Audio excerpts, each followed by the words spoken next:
Uh-oh.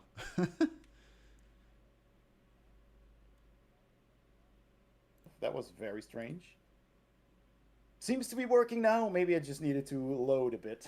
But we're back. Welcome to a collaboration between Board Game Heaven and Flanks '06 on that side. James and Ray together. What?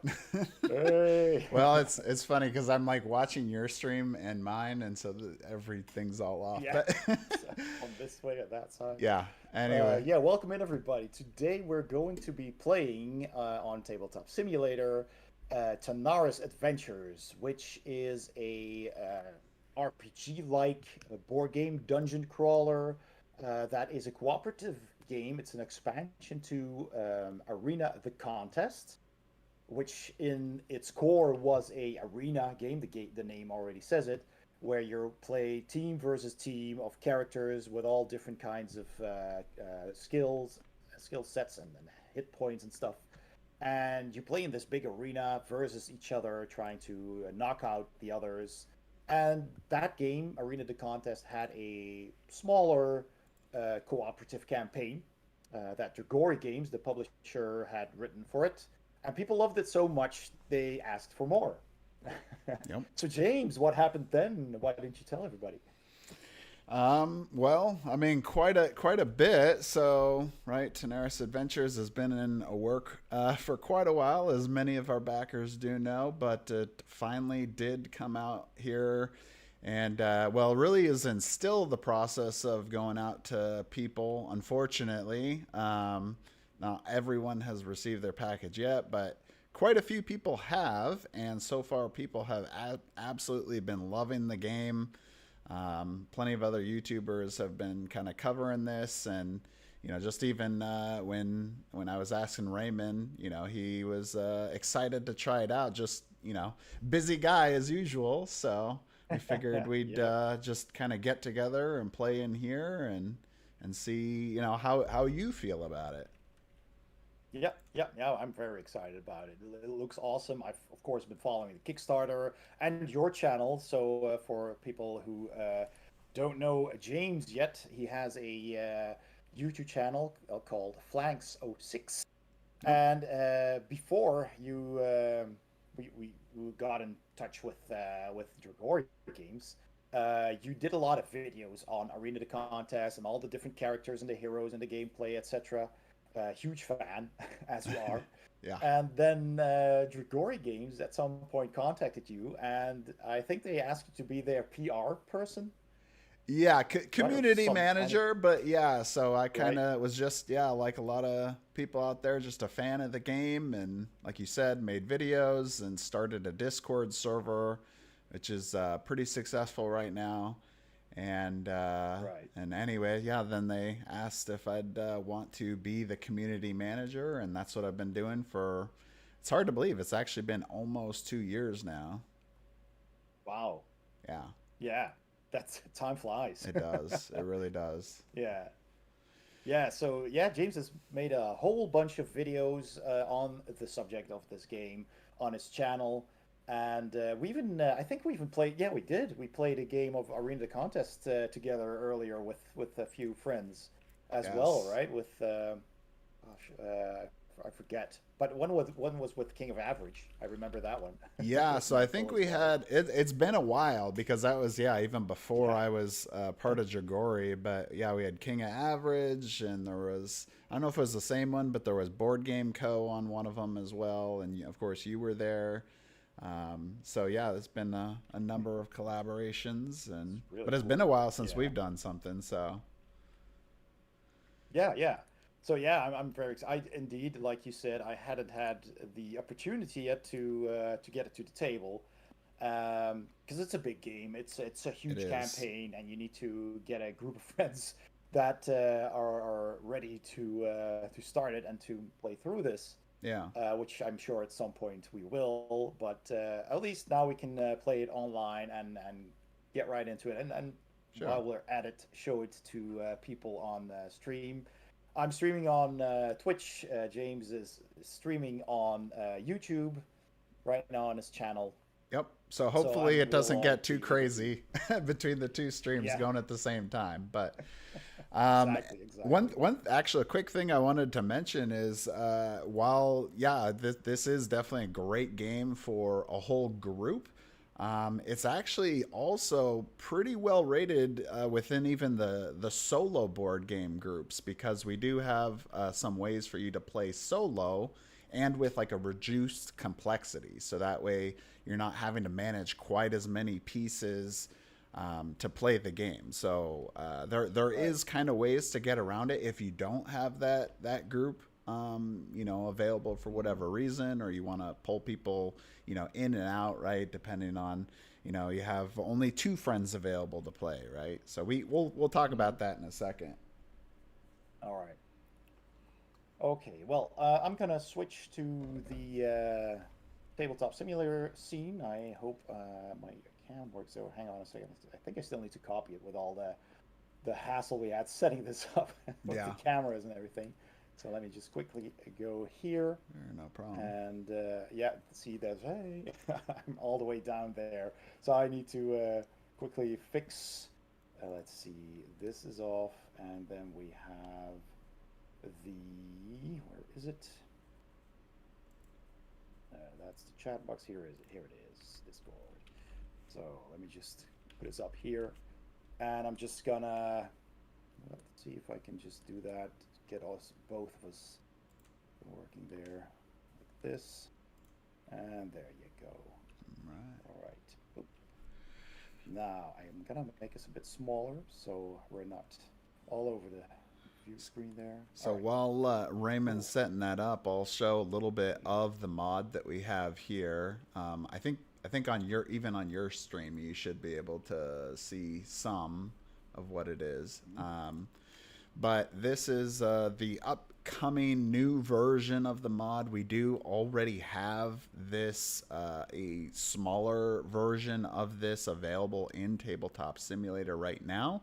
You can play the first two tutorial quests, and in fact, we're going to be playing one of them today, just because it is kind of it's a little simpler, it's a little easier for people to kind of get through, and then at the same time, right, we want to be respectful of everyone's time and try not to take too long between teaching and playing the game, but give you a good idea in a short period of time. So we're trying to go for less than 2 hours, but I know, with my previous streams, it usually ends up going over from what I wanted. But we'll see Yeah. how it goes today. Sometimes it happens, but that's okay. We have time. Yeah, we got We some have time. time. This is a whole RPG, says Coffee Couple. Yeah, it is. It started as it like this is the original arena for Arena the Contest here. This board, which you Yes, can set up with 3D walls and everything. There's an expansion that has the 3D scenery, correct. and there's all kinds of cool stuff. And you would be fighting team versus team or doing the smaller included campaign in Arena the Contest. Yep. And it comes with a bunch of heroes. What you're seeing here is all the heroes from all the expansions, but it came with how many heroes were in the core game of So Arena? the core game of Arena, I believe, comes with 16. Oh wait, no, I'm sorry. So if you just talk about the core box, I think it's 14 because there is 7 classes and Two of and each. 2 of each ones. Right. Correct. So there's still Yeah. quite a Yeah. bit in there. And Tanares Adventures, of course, adds a whole nother class, the Commander class, The commander class over here on the right. Yeah. which for most people, just to quickly explain, is a kind of supporting character, but they get a pet. Mm. So their Yeah, that's pretty companion cool. pet Yeah. there. So we got like a Yep. Cerberus and a mummy and the beast and a Pegasus and things like that. So a lot Yep. of cool stuff. Very That's really cool. high fantasy inspired game.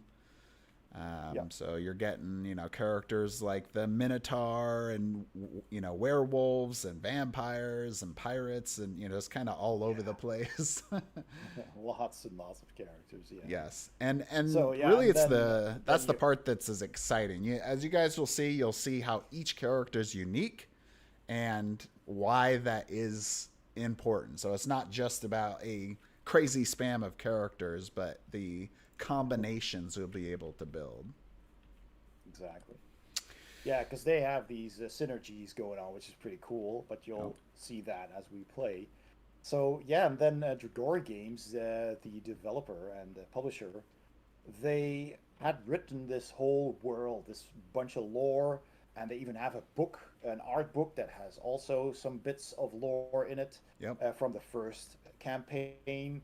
And they've written so much, they had so many ideas that they actually thought about making an RPG.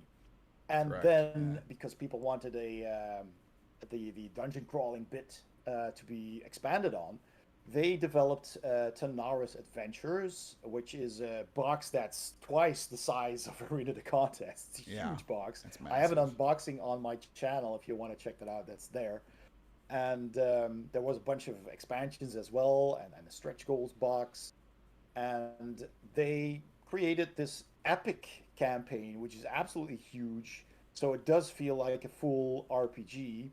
But in addition to that, they actually went and wrote an RPG. So they actually made a Tanaris Adventures RPG for 5th edition rules, a set Yep. of 3 books as well, separate from the Tanaris board game. So Yep. there's actually 3 games by now, technically.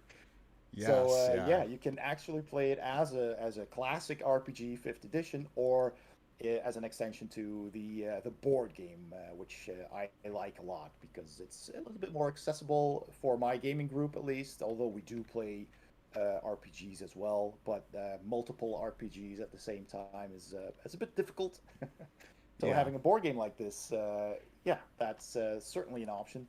Yeah, it's a fun way So to kind of tie your worlds together, still kind of enjoy in the lore of it, but kind of be able to see from both sides. all right, so All right, James, you ready to get this let's started? see how exactly. Sure. So I think kind of Raymond explained a few things here, right? We have, up at the top, right? We have our heroes.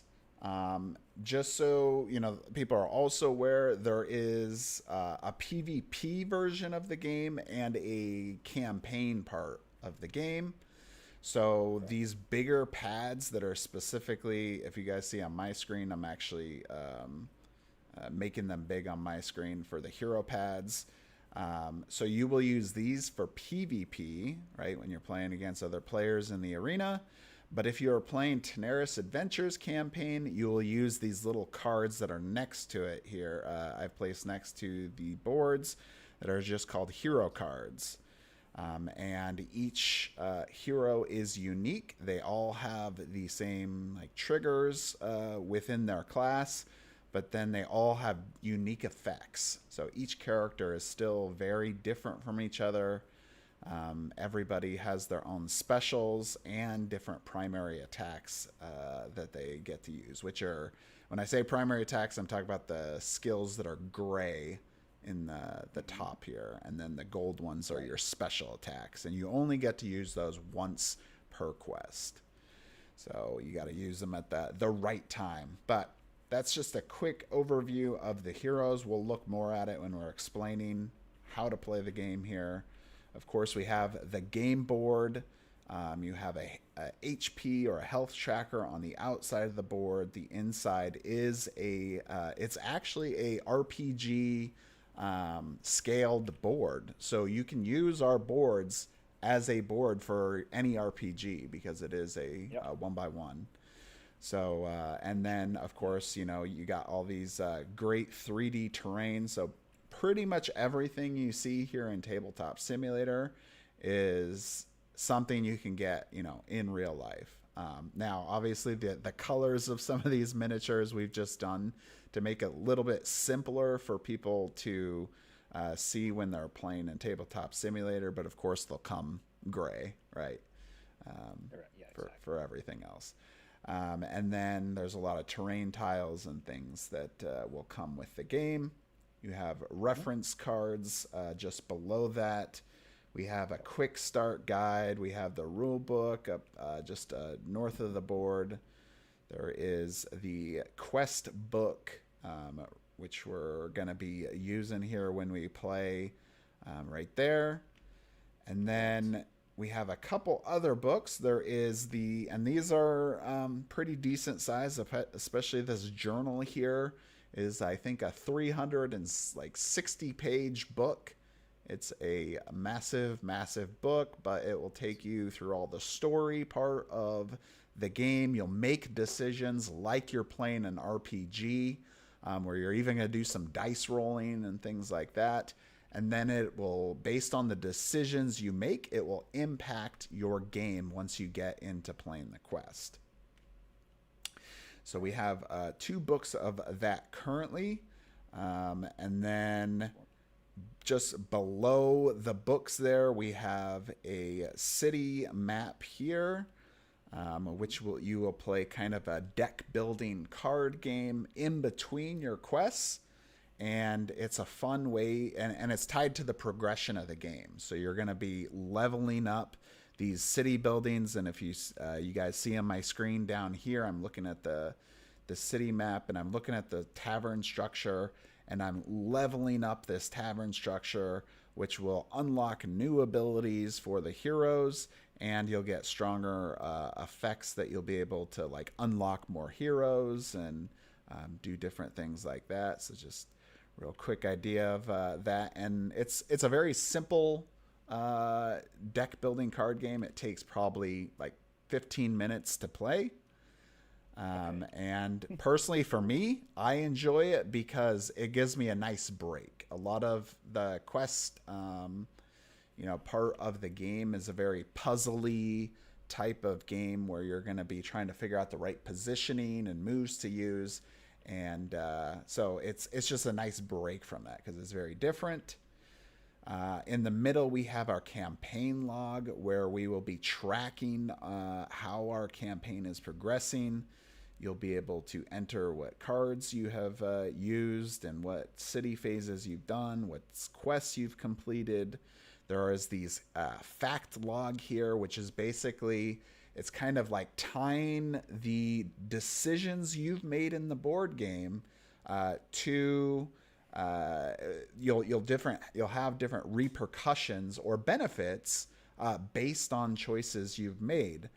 Maybe we'll be able to see some things along the way here, but just kind of seeing. I think there's like one where there's like a skull that you get from like a lich character, and if you get that skull, there's going to be like less enemies because maybe you killed some of them with like this magic skull that you've gotten, or then there might be some downsides because you angered the lich that you stole this from, and he's going to get you back later. That's just a quick idea of what you can kind of expect with the fact log. Right. We also have some puzzles. I might show this a little bit later, but they're very simple puzzles, probably take you about 30 seconds to a minute to complete. But it's a very unique kind of system of where you're using this lockpick puzzles and you're trying to move these balls around and solve the puzzle. It's very simple, but it's still tied into the game where you'll be doing a journal and you're trying to, unlock this special mechanism to move into like the next room. But I will say, because I know not everyone is a fan of puzzles, that there is a way to like ignore this, because these types of adventures will have a specific name to them. So that way, like if I don't want to deal with that kind of, puzzle mechanic, I can just skip those and I'll just do a different quest that doesn't have that kind of thing. So as you move through, you will earn war points through the game, and this is also tied into later parts of the game. A lot of the choices you make will impact the end part of the game, and there's an end phase specifically. So you'll see it in here, the final quests. There is 8 quests in the final part. It's a total, the whole campaign, not counting these 2 tutorial missions, is 30 quests, and you're not even going to do everything in Tanares Adventures the first time through, because there is over 100 quests to play. So there is just absolutely a ton of content, a ton of things for replayability, making different choices, playing, different adventures, taking different paths that you didn't your first time through. Just to, I know, right? The next part here is the Imperial Tanares map. We have it split separately here in Tabletop Simulator, but in real life, it's the back side of the city phase board. All right, yeah.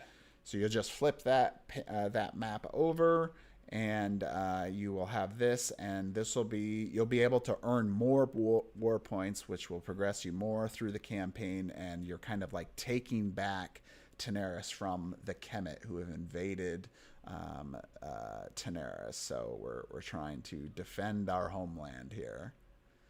Right. Okay. Next component we'll look at here is on the left, bottom left-hand side. These are the skill pads, and we'll go into these in more detail. Basically, what this is that this is completely new to Tanares Adventures. This is a way to enable simultaneous turn play where, and you guys will see this, say it's Raymond's turn and he is playing his hero and taking some turns. I can do some skill abilities on his turn to potentially damage the enemies more, or I can make him blessed, for example, which will, let you be able to roll twice and get the best result.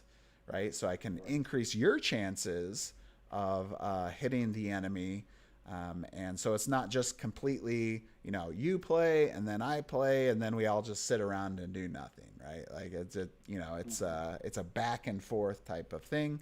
So you can do it on an ally's turn, and then when the villains take their turn, we'll be able to mess with them as well. So it's a very fun system.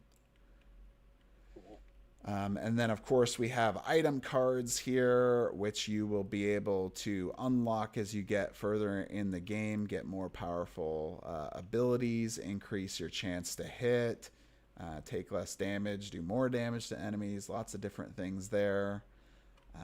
And that will be earned. And then, of course, like I said, you'll be able to unlock new attacks for the different classes that actually are pretty powerful. All right, cool. And yeah, and then we got a save sheet here on the right additionally as well for some other things. And the person who made the Tabletop Simulator decided to include this. This is not actually part of the game, but it's a way to quickly be able to save the heroes you've unlocked and the items and things here on this left-hand side. So that way you're not trying to, remember which ones you have and haven't. Now, in real life, you'll probably use the save bag, or maybe you save it into a certain part of the box. But that's just for Tabletop Simulator. Yeah. Okay. Cool. So I think probably the best way to start is, since we are playing the second quest, we would have already selected some heroes already. Okay. The recommendation for hero selection is you always have to pick 4 heroes. Like I said earlier, it doesn't have to be 4 full heroes, but you do have to pick 4. And the recommendation is to have a guardian type character, which means you select either this tank role, which if you kind of look just a little bit back, you can see the symbol here, right? This says tank. So you'd select either the tank or the bruiser class, and that fills your guardian role. Then you have a specialist type of role, which is a tactician class or a controller class. And then you will need a healer. Well, I guess what's probably the way, supporting class, I guess is the name for it. So you would then select either a healer or a commander to fill that kind of role. And then the last is your damage dealing type of role. So you will select either a shooter or a brute character. Now, like I said, completely a recommendation. You are not actually required to do this, and you do have enough physical components to build whatever team you want. The only rule is you cannot have two of the same class. So you can't have two bruisers, for example.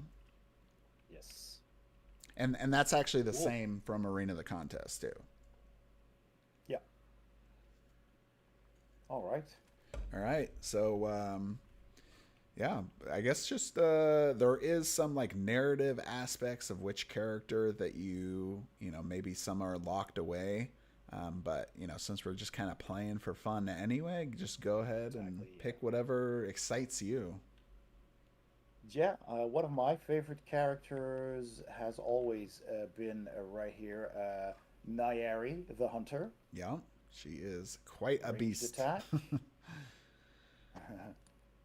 So, right. do I just So pick these up? Yeah, I'll just help you here, move that. Right. And really, you, like I said, you don't need the hero pad because it's only used for PvP.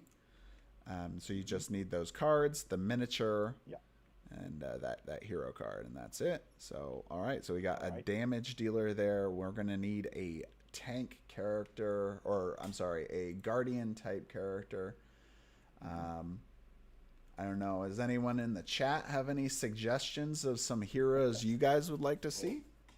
We'll scroll over them quickly so chat can see them. So we have Joanna, the Amazon, who's pretty powerful. We got Rurik, the warrior. It's like a dwarf.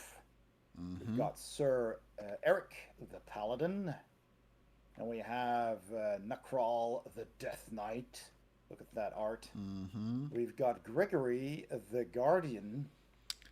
From, that's a crossover, right? That is a crossover. Isofarian. Correct, right. yeah. Isofarian Guard, I think the name was. Yep. Don't know all the crossovers, but I did recognize a few. We've got Sedura, the Blue Dragon Blade. Yep. And we've got Ambalo, the War Priest, who is a different kind of species. Yes, he's part of the cool. Tamaku race, which is a Tanares original race. Right. Cool. So if anyone in chat has any preferences, now is the time. Yep, let us and know otherwise we'll what just, you guys want. I will try to pick another character as well, so that way we just you know, try to keep things going here. Yeah, exactly. Yeah. Personally, one of my favorite characters is Rakaru, the samurai. He is a very fun character. So we'll pick him, and we'll do a full setup once all the heroes are picked. So anyone in chat has a preference, if you have a preference for one of these characters, one of these tank characters, these gray ones here. It could be a bruiser too, if you want a bruiser. It doesn't have to be a tank. That's true. You can also have a bruiser. These, because these classes are... So, Vanaris, the demon, Askren, the archangel, Oris, the monk, Renkir, the dragon avenger, Anariel, the sword mage, Lord Wrath, the Shadow Knight, which is also a crossover character. Also a crossover. Yep. Yeah. And Cordal, the Juggernaut. Yes. And I believe Lord Wrath was a crossover from Chronicles of Drunagor? Correct. Or is it a different... Yeah. All right. Cool. We modified his art a little bit from what you know, theirs is, right? They're all within the style of Tanares Adventures, but yeah. So yeah, Anariel. Someone suggested Anariel on mine. All right. We'll go with Anariel. She seems to be a very new popular hero. I've seen a lot of people like playing her. Okay. All right, so we need one more. So we need a healer or commander. I will say, for anyone that is completely new to the game, if you're not, you know, familiar with the game at all, personally, I would probably have you start with a healer character until you get, you know, familiar with the rules and how the game plays. just because it will be just a little bit easier. The reason why is because the commander has essentially, it's not 2 turns, but 2 parts to it, where your commander themselves will play, and then you have to remember to also do your pet. And so I know, sometimes if you're, overloaded with new things, it's just another thing to remember, right? Exactly, yeah. So yeah, if you have anyone in chat with a preference, we can go for that, or otherwise I'll let you pick one. And if James, if you want to play a commander just to show off the pet mechanic, yeah, we can. Then, you could. Yeah, let's do. You are experienced. Let's do Lana the Valkyrie here. I think she'll be a little bit simpler as one of our commanders, so that way people hopefully won't be too overwhelmed by what's happening on the screen. Right. Okay. So we'll go with that. It's our team. All right. So the next thing we need to do, Raymond, here is in that bottom left. Remember those skill pads we were talking about earlier? Right. You need to select the skill pad and take those, the cubes that are sitting next to it are called mana cubes, and the skill tokens, just copy all of that, or, select all of that and then drag it over to that respective hero. So we have one shooter. So yeah, grab that one. Go ahead. You put yours up at the top since you're already up there. Yep. That's over there. There we go. I'm sure this is the always the most exciting to people, right? Watching us just set up things in Tabletop Simulator. But stuff up. So you got the bruiser already. I need the tactician, right? Correct. Yeah. So, and I guess I could mention, we could play one of these heroes, at least one. We can do more if we want, as a comrade, which is essentially the name for a simplified hero character. Would you like to do that, or would you rather us just play fully? Do that for demonstrations. Okay. Sure. Do you want to do it with a tactician, or would you rather do it with one of the other characters? Whatever you want. Okay. As long as I can play the shooter. Yeah. We'll get you the shooter, man. I'll get the shooter. And then whatever you want, it can be the...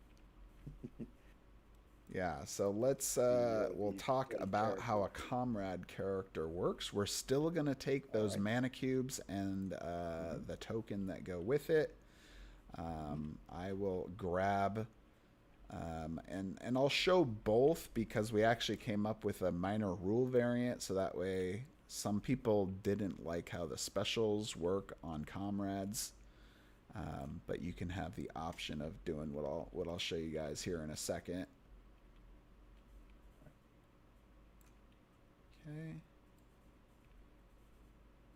We'll just move this off to the side. And I also have the guards for the commander. And then, yeah, we need to get the commander stuff over. And I'll move some of this down so there's a little more room. Exactly. Yeah, it gets a little busy. But once you get it, right, it's not going to be too bad. Yeah. Okay. So, maybe you remember a little bit from Arena of the Contest, Raymond, that these little tokens here are the health trackers. So you can place the health that matches on your skill pad here to the health or the hit points that is listed there. And it'd be a good way to kind of help get us going a little quicker. Yep. All right. So this one has 65 for the bruiser. Over here. And you'll notice we got a lot of health, but you also deal a lot of damage. Yes. It's pretty cool. The commander has 60 there. And let's see. So how does that work for the tactician in this case? So It's his 60 hit health is points also. his health is written at the bottom of this card, and we'll talk about this. Maybe I can just do it now. So as you guys can kind of see, we're setting up these other heroes to use different skills, and they will have, of course, their mana cubes, but they all have their own attack cards. So we'll be doing things like attack cycling or hand cycles and things like that as we are moving on. But we will try to make this a little simpler here by having a comrade character. So instead of having, it's going to be a total of, and we're going to need a couple other cards here pretty soon. But instead of having 4 primary attacks and 2 special attacks per hero, you actually will just have 1 primary attack for a comrade and then 2 special attacks. Now, for the comrades, they always have the same special attack. So let's say you're playing a team with, you want a very simple experience. It's your first time playing. You want to play with just one full hero, right? And when we say that, we mean with the skill pad and the 4 primary attacks and 2 specials. But let's say you want to play with 3 comrades. Well, you would, get the comrade attack card that matches the class. So this one example is our tactician. It's a level 1. This will be upgraded as you go through the campaign, and you can purchase higher level attacks. But we will just use that, and then these are the same. Now, but like I said, if you had 3 comrades, it might be a little bit boring, right? Like having the same specials between all the characters. Well, one of the variants we came up with, which we're going to try doing today, because I haven't even done it. So I'm kind of excited to see what happens here. But instead, we will replace their special attacks with the special attack of that hero. So hopefully we don't mess up anything because like I said, I personally haven't played this way yet. But I think this will make it a little more unique and fun for this hero. Mm-hmm. Okay. All right, so the next thing we need, Raymond, is so like I said, we need 4 primary attacks of those each of these other heroes. So you'll notice each hero will come with only 2 unique attacks that are primaries. So these, and whenever I say primary attack, I mean a card that has this gray or silver border. And then the specials, right, again, are the gold. So these hero unique ones all have the picture of that hero on the card. Right. That's how you know that's their special attack that is unique to that hero. Well, we also will use role-based attack cards. These are the ones down here at the bottom right of the screen. And since we are taking the starter cards, we will be getting the cards specifically for that role. So a Nariel, for example, there's only 2 for the starter. We make it real simple for people. You don't have to select which cards you're going to need to use for your first quest, like in Gloomhaven. You just you got them already there, and you just pick those, put them up on the board, and we need the commander ones here. Boom. Oh, so you get 2 more. Exactly. So you're going to have some options of things you can do. It's not just, it's a little more than Arena, where you only did have those 2 primaries, and then that was it. All right. So the next part is let's talk about the skill pad a little bit.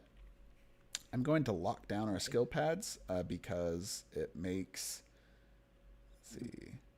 Yeah. Oh, it's not locking for some reason. Around a bit.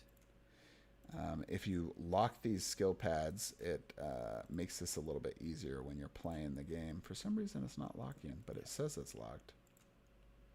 This one seems That's to be weird. locked. This one is not. Here, oh, you have to like click it on and off for some reason. Weird. Okay. Yeah, now it's locked. By the way, I'm going to promote you just in case there's something you need to copy or whatever. That way you don't have to worry about that.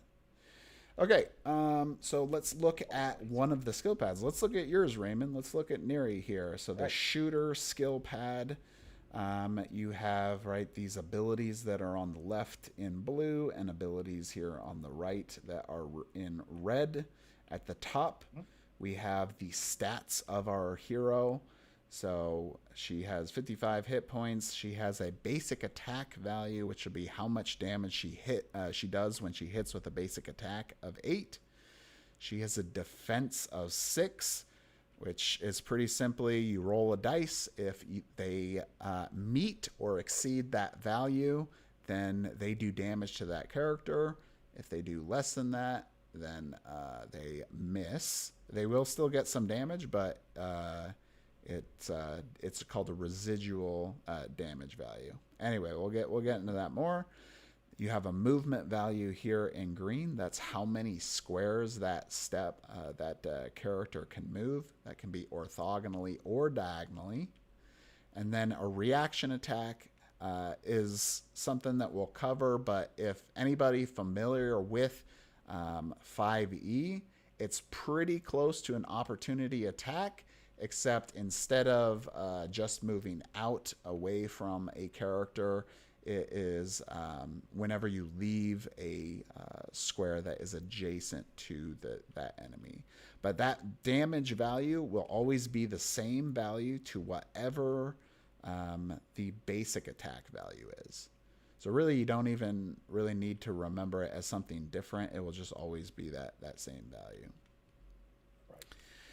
Okay, so the first thing then, and this is kind of the fun part here, Raymond, is you have those 4 tokens here on the left, right? They all have a little number 1 Roman symbol, Roman number symbol. You will place those on the slot 1 or level 1 skills of your choosing. You can place, 3 on the left, 1 on the right, all 3 on the right and 1 on the left, 2 and 2, whatever you want to do is up to you. The abilities that you see here are the skills you will be able to use during another person's turn. So like I mentioned before, True Strike, for example, if it is Anariel's turn, Raymond could spend a mana cube to make her blessed and roll twice and pick the best result. So she'll be able to increase her chances of hitting instead of going, I don't know if we'll get this one. Yeah. So go ahead, place however you see fit. All right. Let's quickly read them. So after roll, pay 3 hit points. So that takes health away, but you add 3 to the attack roll's results. Here, before roll, you pay 2 and empowered 6. This blessed, I like that. Double roll, you pick the best one. Here you can just chalk 1 for 3 damage, an enemy. Here you pay hit points again for a basic attack. And here you can move an enemy 3 spots. So I'm gonna take the blessing. That seems nice. Let's see. Maybe shock. I got someone in my chat saying, 10,000 swords after a black hole is going to be way more fun than a regular comrade special. I definitely agree. 10,000 swords is a pretty ridiculous ability where you can go around striking 3 enemies up to 2 times and then move and hit somebody else. So it's fun ability. Yeah, a lot of these skills are pretty wild. Yes. I like that. It's almost a bit over the top because you got that much health and you do that much damage, but it keeps the action going. It's like like an action movie that you're playing. It's super cool. Oh yeah. So you said I can only use level 1s, or can I? Correct. Also... So they all have to be on that bottom track. Yeah. Okay. So level 2 and 3 is unlocked later. Correct. Yeah. As you progress through the campaign at the end of the week, you'll start leveling up these skills. So then you'll get some level 2s and level 3s. You see the symbol, little white cube there. That's the number of cubes that it costs to power this ability.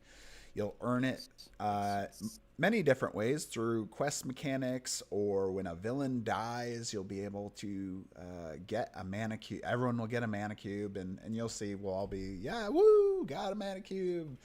Yay. And, whenever a boss goes around the health track one time, because some have a lot of health, you'll also get a cube. But this is what powers these abilities. So it's not like this exists in a vacuum, right? Everything has a cost to it. Yeah. Let's see what else is. This all costs hit point. Remind me again what empowered is. Yeah, sure. So empowered, and you can find all the most of them here. I think. Let me see. There should be another reference card. I think this might be one of them too. These are the same, I believe. Yeah. I'll have to look here more, like the reference card. Right? But yeah, there's another reference card that actually lists some of the new conditions. This is actually the one also from Arena the Contest. But yeah, empowered is +3 damage when your attack hits an enemy. So it's a way to get some more damage on the enemy. And you can actually stack those now. Damage. So you could potentially have 2 or 3. This one says you're empowered 6. So that simply means you deal 6 damage. Correct. Instead of 3? Yep.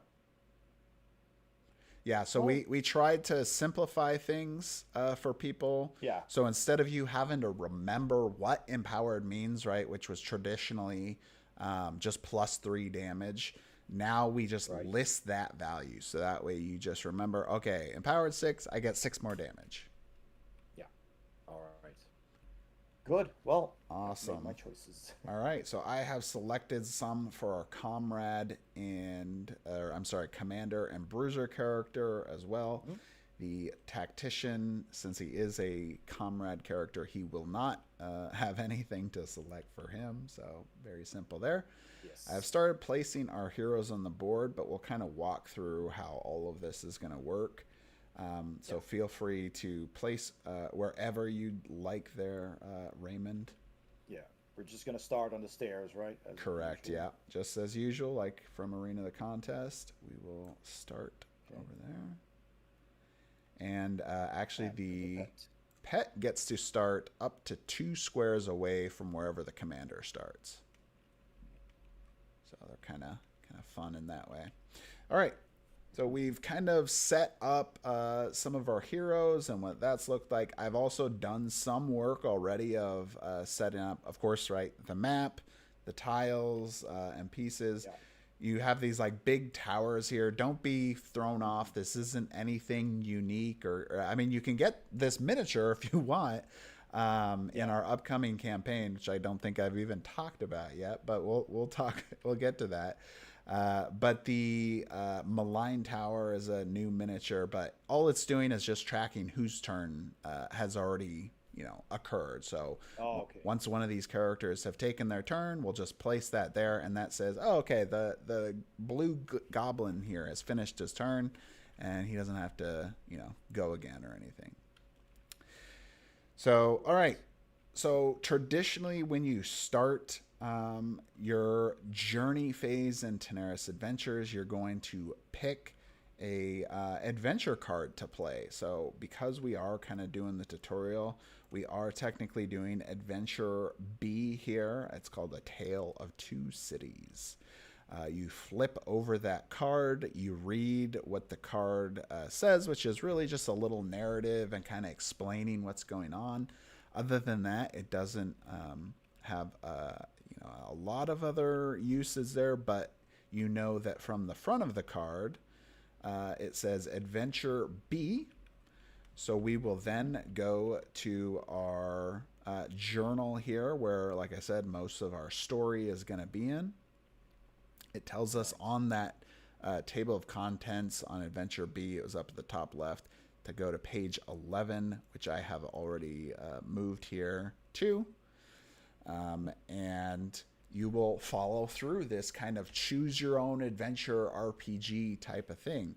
So maybe we'll do maybe a couple of these just so people can see, but in the interests of, like I said, saving time, we may not go through the entire thing, but we'll show like the next part and kind of how some of these consequences can impact you. So do you want to maybe read that top block there, Raymond? Sure. All right. I'll zoom in a bit more. So the Iron Hand is gravely understaffed. Soldiers are programmed not to leave their assigned territory unless the Emperor himself so commands, and the Emperor is missing. Save for the Emperor, the position of captain is the highest in the Iron Hand hierarchy. Sedura has issued a command for portals to be destroyed if they risk falling under Kemet control, as they could grant access to almost any place on the continent with just a few successive teleports. You want me to read the rest as well? Yeah, start into the first block there. All right. So you see the captain in the training grounds of the Iron Hand headquarters. A crowd is gathering nearby, shouting requests and demands. Iron Hand soldiers form a line of protection around the fence to keep everyone away, but Sedura allows you in. She's not in the mood to chit-chat. There's another mission for you. Sedura is about to send troops to the outer edge of Fisherman's Wharf's perimeter to distract the greater part of the Kemet currently protecting their lords. Meanwhile, your mission is to sneak through and get to the heart of their ritual. If you can interrupt it, the Kemet will lose their window of opportunity to reopen the portal, and its destruction will become irreversible. This is the last adventure quest you'll play before being on your own. So this is the first two are basically tutorial quests. Yeah. Do I understand that correctly?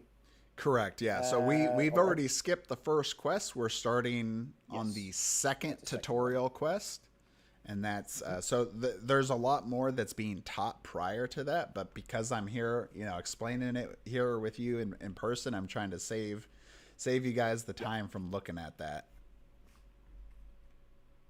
All right. All right. So Yes, when you're ready, go to 2. So let's go into 2, Raymond. Right. You approach Fisherman's Wharf, hidden by a cornfield. After sneaking for a while, you hear voices. Hurry, this way. Keep out of sight. They're patrolling the roads. I'm tired and hurt, another voice whispers. Oh, it's a female's. Somebody said honey. One of them at least is a probably. I'm tired and hurt. I'm guessing here. I know, honey. Soon we'll be far enough away. Wait, stop. Shh. Oh no, they're coming. Run. You see a family of 5 rushing into the open. Kemet troops are coming for them. What do you do? What do you do, Raymond? Oh, What do you no. do? Do we go with What do you option do? A? What kind of hero are you if you don't help those in need? Step into the open and help that family. Or B, every life matters, but your priority is the millions of Tanarians who may be the next victims of the Kemet if you don't keep that portal closed. So sneak past the scene, and then we always have these in every journal. Let's say you're not a fan of choose your own adventures or a ton of narrative. You just like playing the quests and you want to play the game. Choose option C. Right. It's called the fast action mode, and it jumps you just to one more paragraph, which tells you what quest you're going to play and any impacts of that decision. Right. Well, I think we could help these people. Okay. So, if you agree, we'll Sure, go with yeah. option A. All right. And I now read part 3 here. Correct. Yep. There are 4 enemies completely focused on that family. It gives you an opportunity to knock them out from behind. Attacking the right target the right way requires strategy and positioning. So now each hero takes a what was that? I So forget the that icons. it's okay. That's new. It's a lore test. So Right. we will look at that here in a second. So you see is a D20 plus your hero card. A success is 10 plus, Plus. and a failure is 9 or less. If you are a tactician, you get a +2 to your roll. because they are the most adept at finding and exploiting advantageous positions. And then we'll see what happens because of that. So let's look back at our hero cards that we have here on the left. One thing I put over here to the side while you're reading, Raymond, because this is why I love doing live streams, because people always correct me when I make mistakes. We actually forgot to put out the gear that these heroes get. So full hero characters will get 2 pieces of gear, a weapon and an armor. And at the beginning of the game, they're all starters, so they're the same. So it'll be like 5 plus damage on hit for a bow or the longsword. And then for the leather jacket, you are shielded 5, which basically means you will take 5 less damage. Like I explained earlier, right? You'll get more unique gear as you progress through the game, but the comrades do not actually have this. Once we start playing, it'll probably make more sense as to why they don't. But let's get back to our hero cards. So we're looking here at Neri's hero card. So it says, some stuff, accuracy, shooter. She has a trigger and then an effect. But if we look at the bottom here under her name, we have 4 symbols. We have a hammer, a hands. It looks like an eye with a key, and then a book. So these are ability points. Each hero has their own ability points that are different. It symbolizes what that hero is, good at. So for the hammer is called force. So kind of like and this is described in the rule book. So it's kind of like your brute force ability to, make things happen. The hands is your diplomacy, your ability to work with others and come to agreements on things. The eye with the key is called spycraft. It's your ability to kind of, be sneaky and kind of underhanded and do, just kind of stealthy type stuff, right? And then lore, which is the book, is, kind of your knowledge and your mastery of, different subjects. So each character has those. So when the book told us that we need to do a lore test, we're going to roll for each hero. Does it say each hero has to do it? Yeah, each hero has to do it. So I'm going to roll here as our commander. Our commander has a value of 2 lore, and I'm going to roll. So we will add whatever our D20 value is, which is a 5 plus 2, which is a 7, which unfortunately is going to be a failure. So nothing happens in this case. When you actually play other deeper journals, right, there's going to be bad stuff that happens if you start failing about. So, Raymond, why don't you go and roll for Neri? You have a lore of 1. There we go. Rolls. Yeah. 3. That's not good. Nope, not good. Nothing happening on that one. Okay, so Anariel, our bruiser, will roll, and she rolled. Wow, we are not rolling good, buddy. I'm getting worried about this quest. So a 5 plus 3, that's an 8. It's slightly too low, so not enough there. Now we have Rokaru. Oh, come on, buddy. You got this. He's got a plus 2. Yes. 15. And the person who probably needed it the least, because he has a lore of 5. And the plus 2 missed. He did hit, so he will get the success. The hero grabs 1 cube and places it on its basic attack stat on its skill pad. In this situation, this cube, and the black one is called a fatigue cube, technically. This will represent being well positioned to attack. All right, so then we would take one of the black cubes, which are actually down here at the bottom, and we would just place it on here to note that he has that. Then it says, next, each hero must choose a different target to attack with a primary attack. Flip the attack card. It starts the quest flipped. Remember that this is usually a good thing as a cycle to reactivate items faster, which we haven't explained yet, but it's okay. We'll we'll get there. So yeah, pick an attack you want to use and a target. So there's a fast swordsman, almost reaching the family. There's a strong mace wielder close behind. We have a light troop flanking through the cornfield, and an armored leader behind on a wagon. So I guess the first target then, the fast swordsman. Sure. All right, you got that. Yep. And for... They are already represented on the board? No, they aren't. This is all just within the journal. We technically haven't... If you were playing normally, you wouldn't even have set up the board yet. Oh, okay. So you could, if you had this in real life, right, you could probably place the color of the mana cube, right, that represents, which hero did which. It's probably easier than in Tabletop Simulator. Yeah, but we can do that.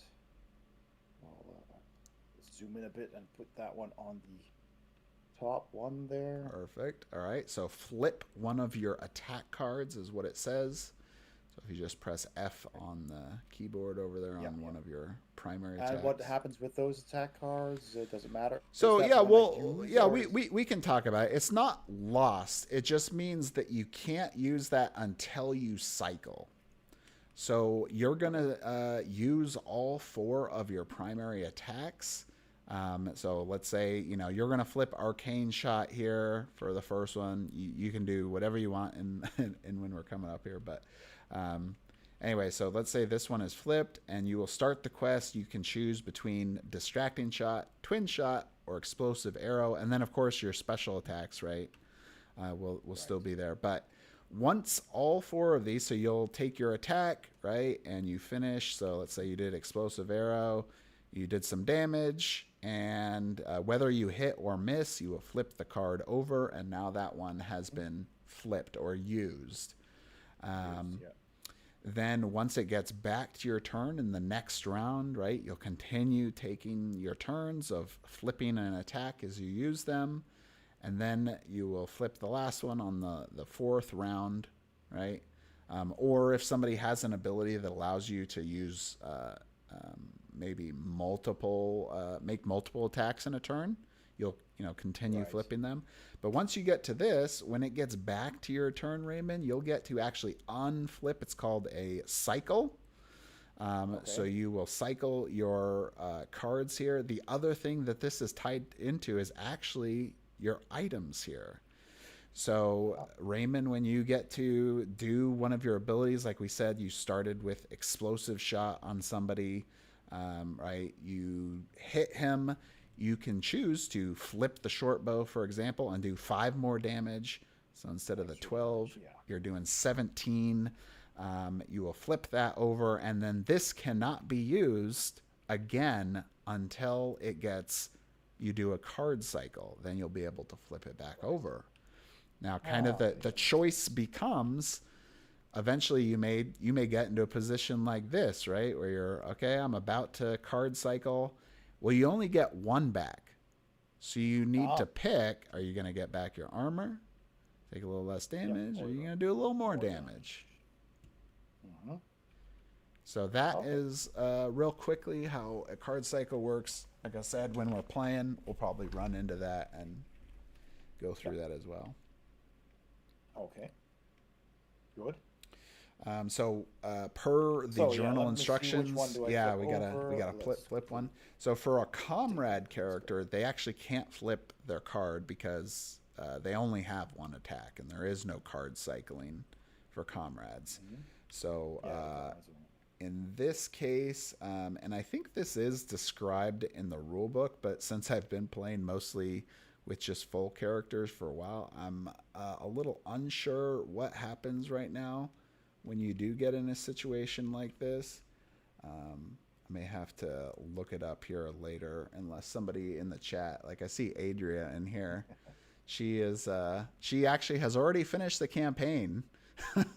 Oh, wow, that is Yes. super fast. Yes, already she has finished it. I think Oh she my got her gosh. game back in like February or March or something. So she's had a little time to do it, but her and her Cool. husband kind of just plowed through the campaign. Um, so I'm sure she can correct me as what you'll do, but we'll just kind of skip the tactician and just pick somebody else here. We'll do vitality, sword, Yeah, I'll put them on that one. That seems, yeah, that least one. powerful one. Okay. So we go back to our journal. So then it says go to 4. So, so we go to the next block. Each hero must roll a die. Heroes that succeed on their test.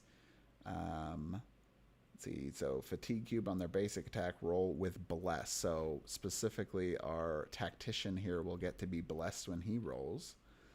Um, All right. this means that if you roll equal to higher than the target defense, deal the chosen primary attack damage, ignore effects and basic passive powers, otherwise deal the attack residual damage. Each enemy has different HP values. Do not track their HP. If your damage reaches that amount or greater, the target is defeated. Otherwise, if it counters attacks, dealing damage to the hero that attacked it. Okay, so Raymond, why don't you roll the dice here for your you attack the fast swordsman. You need to get an 8 or better. All right, let's go. All right. Roll it. Boom. Oh, Got a not good to a start. Not 15. good. A 5. Yep. That's just a 5. So, like when you play the normal game, you do 5 residual damage with that. But in this journal thing here, it specifically says you will take 8 counterattack damage. So Neri there will need to move her down 8 on the HP track. Hang on. If I choose to boost that attack right now, I've got 5. Can I do that with an extra? No, I just need to roll. The roll needs to be successful. This is just the damage. Correct. Yeah, that's just more damage. Yeah. Yeah. So we try to keep it pretty simple within the journal, that you're not doing a lot of extra mechanics, because we'll get to that. We'll be able to like influence our rolls, but in the journal it's a little simpler. So let's see, the tactician, because he had that black cube from earlier, he'll be blessed. And I'm just going down the list, which was the second guy, just for simplicity. And sure. Defense of 6, so he does defeat him. And what does it say? Okay, so the strong mace wielder has been killed. Anariel. I took 8 damage, correct? Yep. So Anaria rolls a 17, so she kills the next person on the list, which was a light troop. And then a 7 on the comrade rolled, which is a miss for the armored leader. So the commander will take 6 counterattack damage. All right. Okay. And then it says, after all surviving enemies counterattacked, you manage to overcome them. Weakened bandits are no match for heroes like you. All right. Then we go to 5. You want to read this? Go ahead. Thank you, my friends. The head of the family exclaims as they continue to run away from Fisherman's Wharf. Put a black cube on slot 2. Mm-hmm. So okay. on 2 on so the HP track. I'll just grab this one that we had here from earlier. And we'll place Sometimes that there. black cubes are used on the HP track or on a hero stat to track some specific situation that happened during the journal. After its effect is checked, usually before the quest starts, remove them from the track. Okay, the sun is setting. Now that you're out in the open, you take a shortcut on the road, speeding up to reach the Kemet Lords in time. Go to 6. Then we would go to 6. And there we go. Go to the quest guide and set up quest 2. Know your enemy. Oh, Know your enemy. Okay. Okay. So then the next part, so we go to the quest guide over here, up here at the top. It's going to explain to us some rules, which we will also talk about here in a second. And then it gives you the setup instructions. So on the left, you'll see some like quests and things. And honestly, this is actually easier in real life than it is in Tabletop Simulator as well. Yeah. Because we can do this though, right? We can pretend like we are a person that actually has a real book. And you would lay it out like this, right, on your board, so you can see the full quest. So your instructions will all be pretty much always be on the left, and then the map on the right. Yeah, that's how the book folds out. Yeah. So, and it'll tell us here some things to set up. Like I said, we'll go into that. And let's see, so it says place all heroes on the stairs. Each may reassign 2 skill tokens. Probably a good thing to address this, since I did actually see a BGG question about this. The idea of this is everything that we've set up before, Raymond, right? Just like what we did, you have chosen your skills, and then you start doing the journal. Well, once you get to the quest, you can see what's coming, right? Like you have a little bit better idea of what the board is going to look like. So the idea is you get a little bit of flexibility to change some of your skills to something else. Maybe something that gives us more movement, right? Instead of something that gives us more damage or better rolls or something, right? But it still kind of restricts you a little bit. So that way, you have kind of a downside of it too, right? Like the choices you made still need to have some kind of importance. Yes, of course. Yeah. Okay, and then, we place these guys. So let me quickly talk about this because it may confuse people why I have goblins on the board here. So if we look here on the map in this first room with the stairs, it has a number. So that number corresponds to a villain card, which are these cards here on this right-hand side. Well, normally you're going to place the villain number card that matches with that one that's on the map, right? And the color should also correspond. So, for example, this 15R that was on the map is right there, 15. Right. And so we're going to use this Reaper, and there's the Reaper miniature. And then you can see where he's placed. But I have specifically replaced number 94 and 93 because they're actually level 3 Spectre characters. So they do a ton of damage. They have a lot of life. And it's really not, it's fun. It'll still make this a challenging thing to do. But it's going to take us much longer to play through this first room. Right. And like I said, we want to try to give something, manageable for our viewers here to watch. Exactly. So I have replaced them with the same colors, but easier enemies for us to handle. So that way everyone can kind of experience more of the game and we're not spending quite as much time getting through it. Okay. Okay, and then we have placed some Kemet Lords, which are kind of like the main villain characters here in the game. They have their own names on the board there. And then it says, then after reading the special rules, which is here on the left, go to the journal, the first section of the quest guide. And then, so it says, as the first mana shield, red boss token drops to 0. Then we'll read 2.2. 2.2 corresponds to the back into the journal. So maybe some people might remember the adventure chapter here were all letters, but our quest chapters are numbers. So it's a little confusing at first, and there actually is going to be some changes to how this happens, this kind of flipping through the books and things like that, for the Tanares Ultimate Edition, which is a Kickstarter campaign we have coming up on June 27th. But it's going to kind of condense some of this. So there's not quite as much flipping. But to me, I've been playing this long enough. I don't think it's quite as bad as, maybe some people have. It's just a bit much when you're not used to it, right? So we're going to flip to here, Quest Chapter 2. So when it says 2.2, it means Quest Chapter 2, Paragraph 2. Paragraph 2. Yeah. All right. So pretty simple stuff. These chemits. Yeah. Straightforward. These chemits are clearly more powerful than the rest, but the ritual has made them temporarily weak, as if they were about to faint. Let's see. Wait. Are you reading 2.2? Hold on, we haven't gotten to that part yet. So once we've beaten like the first, I think like room or something, we'll read that.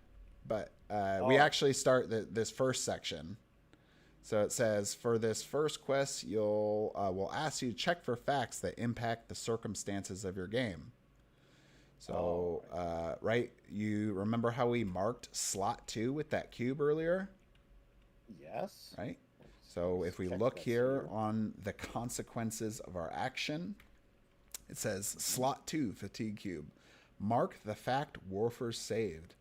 This means that if you have a cube on slot 2, you have gained this fact. This list of facts is organized alphabetically in the campaign log and has a slot for you to mark that it's gained. So, in real life, right, you're just going to take a little pen or pencil or whatever and mark it. Tabletop Simulator, you open the decals. In the log. Yeah. Yes. So we're going to go down, Warfter saved. Boom, we have done that. Yep. All right. In alphabetical order, so that's good. And then these other things here, it mentions if you've completed Quest 1, Fisherman, Warfers, which you're going to do, you'd remove a bad guy. But we're going to skip that since we already have some easier characters on the board. And so, yeah, this is, like I said, that interaction between the journal of our choices and how it impacts our quest. And every quest will have this kind of thing where, you have, some repercussions for your actions, good and negative. Yep. So then it says, Quest 2, know your enemy begins now. So take the first turn. We didn't talk about the special rules, but basically what it is we will take this boss token here. It starts on 70. So the Kemet Lords are doing this special ritual, right? And they have a shield that is protecting them. Well, every time we use our skill tokens here, to power, these other abilities will actually cause some damage to that shield. In fact, 10 damage each time a skill is used. And while this ritual is going and that mana shield is up, at the end of a round, it says a hero takes 5 damage. So it's kind of a way to kind of keep us moving too, right? We can't take too long in these rooms trying to, just fight the villains and not use our abilities. The other part of this is crystal deposits. So if you look here on the board, we have some barrels, right, that are on different parts of the board. In this first room, we have one. And it says when you use an interact, we'll remove that, and each hero will gain 1 cube. So we'll all get mana cubes for somebody interacting with that. I'll explain that in a second. Yeah. Okay, so we have read the rules. We got everything set up here on the board. We're actually pretty much ready to play now. Cool. You have any other questions before we get started, or anybody else have some questions? Got no questions in chat. But it's fun that you have a little bit of an actual RPG thing going on before you actually start the dungeon crawl part. Yeah. That's nice to get into the story. You have some side things going on, like the family we just rescued, and to get you in the mood. To like you said, the decisions you make have an impact on the rest of the story, and that's very interesting. I like that a lot. Great. Yeah, I think it's a lot of fun, and there's all kinds of different things you'll do in interactions. There's even like little mini games in some of the stories where you have to like do like a Where's Waldo type thing within like a certain period of time, and it's fun. A lot of cool things in there. Yeah. Okay, Awesome. so let's talk about playing here. Yeah. All right, so it seems like a lot already. An hour and a half into this.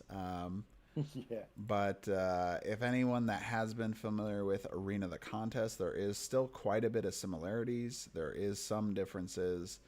But basically, each person will take a turn. And once all 4 heroes and all of the villains have taken their turn, that'll be the end of the round. But each turn for a hero, so let's pretend we are going to be... let's say we're Anariel here. She's gonna kick us off here for the first turn. So she can do a prime action and a movement action. So we talked earlier about the movement action. She has a movement value of 5, and so she can use that to move. She can also use some of that movement to interact.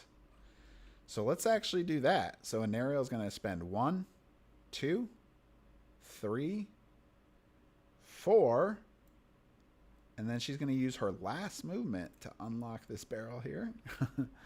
Yeah. And everyone gets a mana cube. Woohoo! Even even our comrade character will get one as well. Yep, and we just place them in this little slot here on the right side of the board. And you can hold up to 5, which most of the time is pretty simple to remember because you only have 5 cubes of that color. Exactly. We have some special other cards that can modify this, actually, where you can get more mana cubes than you could normally have, but we won't try to overload people with that yet. So Anariel has taken her move action. She has a prime action. I say prime action because, as maybe you remember before, Raymond, right? You could use your prime action to do another movement action instead of doing what most of the time you'll probably do, which is an attack. Mm-hmm. So we're going to do an attack here, and let's choose to do... Let's do Sword of Sigils here. So Anariel has moved around into a position. She's going to attack this orange goblin here with Sword of Sigils, which is a range 2 attack.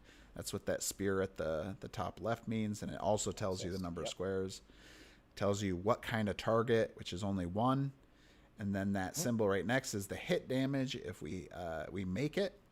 And then you'll apply the effects if you hit. If you don't, you will do the bottom part of the card, which says miss 5 R damage, which is residual damage.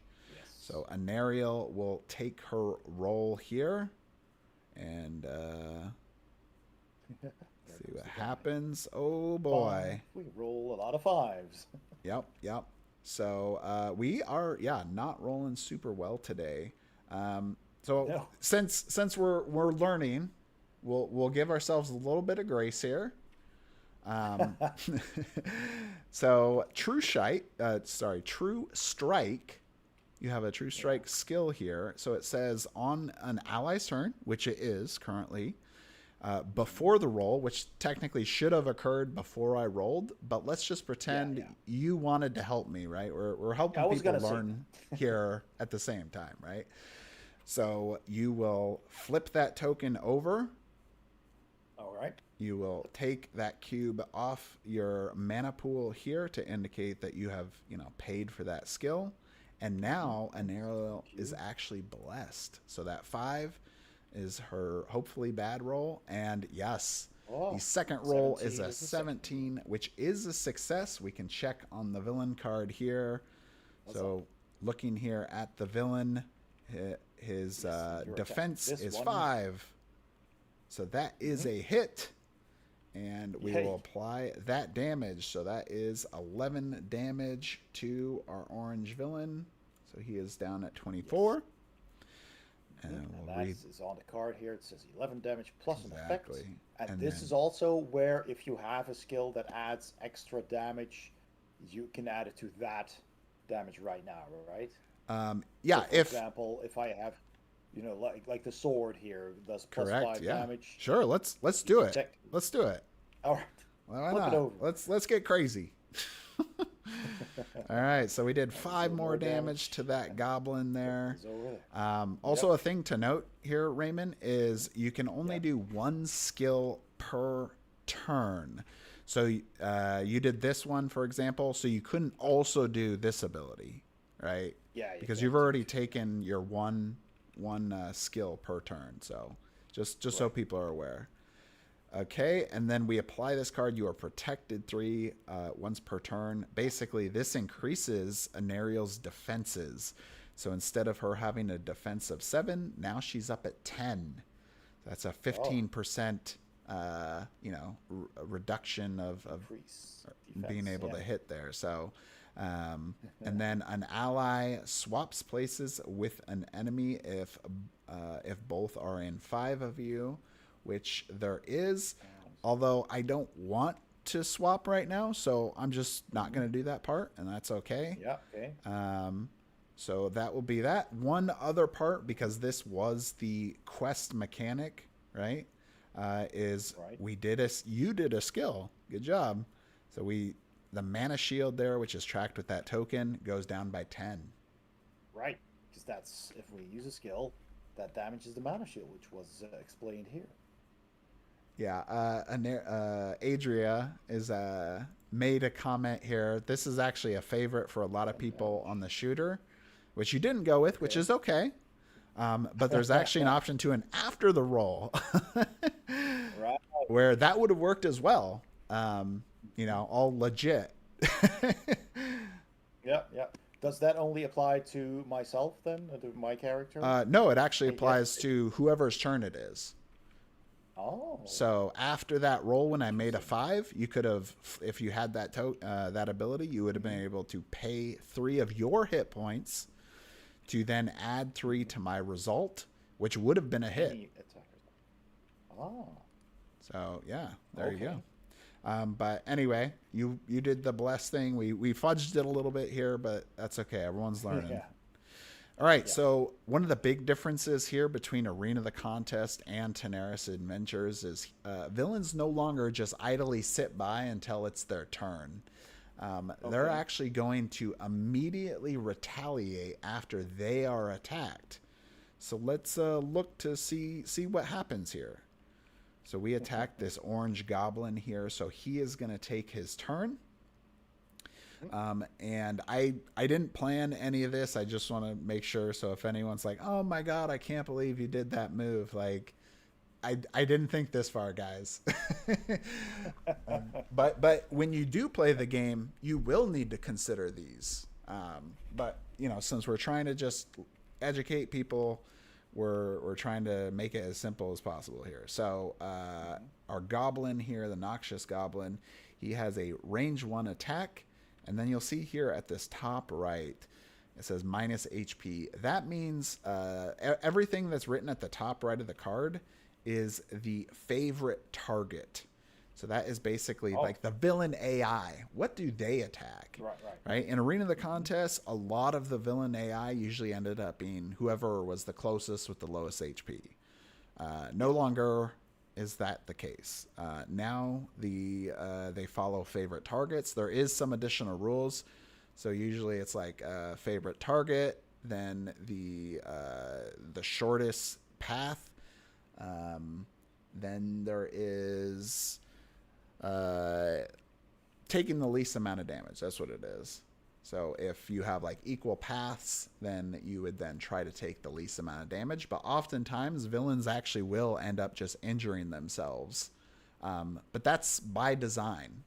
We want this to happen because between the movement that you choose to make and the villains you attack, you're kind of building up this like puzzle of, well, because, I attack this guy, he's going to take a reaction attack, which is actually what's going to happen here. So this villain, he's going to go for the lowest HP. So we look at our track. He's going to go for Neri. So Neri is within 5 movement from him. And so he will go and attack you. So he's just going to go up here like this. And we can choose as long as it's, still following, right, those other rules. So this is the shortest path. So we could do like this because this actually kind of helps us a little bit more. But an aerial, since that goblin left a square that was adjacent to an aerial, takes a reaction attack. Go back here, reaction attack 8. So that goblin now takes 8 more damage from an aerial. Okay. So now this goblin's actually going to get to do his attack here. He's ready for this. And we will, I'm trying to think if we should use a skill or we should kind of just keep going. Let's just go. We'll go here. So we'll roll the dice, and I bet you I'm going to roll. Yep, I knew it. I'm rolling for the enemies, guys. Yeah, you roll high. Yeah. Okay, so that will definitely exceed Neri's defense of 6. My defense, which is 6. Even if I should use my my leather jacket. You could. This is an opportunity. Let's see. Does that add to my defense? So it doesn't add to your defense. It adds to a shielded 5 means that you take 5 less damage, whether it is a hit or it is a residual damage value. So it's total damage. And the goblin does how many damage with that? So the goblin will do 13 damage on hit, but he actually also has his own passive abilities, which we haven't really talked about yet, but villains and heroes have passives. For villains, their triggers are always the same for their color. So all orange villains will have the same trigger here of another hero is in range 2 of the target. That's what the brackets means. And which is the case. So he will deal +3 damage and then move 3 this villain away from the target. So he will do 3 more damage. So in total, it's 16. So you want to move your health down by 16. And then if you want to use that shielded, I'm gonna go for it. So that's 11 then. Yep. It's still a lot. And then he will move 3 away from the target. So that's 36. And he'll just move over there. And he'll run away, yeah. And the last part is the target loses a cube from its mana pool, which you've already done. So no worries. No worries. No worries. All right. And then we put that malign tower there just to remind us. Like I said, if you don't have these miniatures, that's perfectly okay. These black cubes that we used earlier, you could use those instead. Anything to mark that they have taken damage. Exactly. Yeah. So usually you'll use the black cubes as that's kind of like the universal token. But there is other things if you wanted, of course, as well. All right. So that goblin is done. Now it's back to the hero's turn. All right. So so feel free to play any of the heroes, by the way. I'm actually just checking the comments to see. All right, so I've got this goblin that attacked me over there has 11 hit points left. Let me check my skills if there's anything that does that amount of damage. So this card, for example, deals 11 damage. Let's see if there's anything else. This does up to 2 enemies, and this is one that's 12 with effect. So I think I could try. Well, the distracting shot, on the other hand, it has got a nice distracted 3, which could be helpful on another, because if I deal 11, it's dead. And this one has, let's see, you remove the target 1 square. Well, I think that's less. Well, that could still be good, although it may not actually matter for that villain, because he's actually almost about to die. Yeah, I'm trying to kill it. That's what I'm going for. I'm just trying to but you could do it on the blue guy. Oh, wait, never mind. It's only 1 away. Never mind. yeah. I'm ranged, so I need to be at a certain Yep. distance, right? Yeah, so let's talk about passives a little bit more. So we talked Okay. about villain passives. And this Hmm. is kind of a good way. I personally suggest everyone to try to, not every time, but a lot of the time, try to build your strategy to use your passive. That is how you're going to maximize your potential as a team, is using those passives every time. A lot of people in Arena of the Contest actually really struggled with the game because they would either forget or All they right. just didn't think about it. But these are very powerful.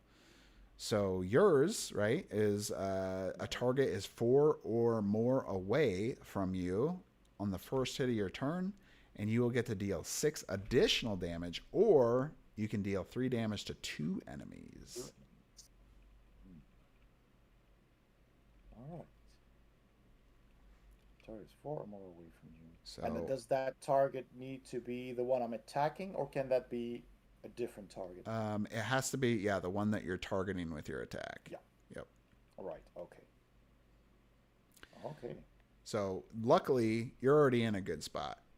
This goblin has already This moved is four back. away. Yep, 4 away. So Yep. you're good.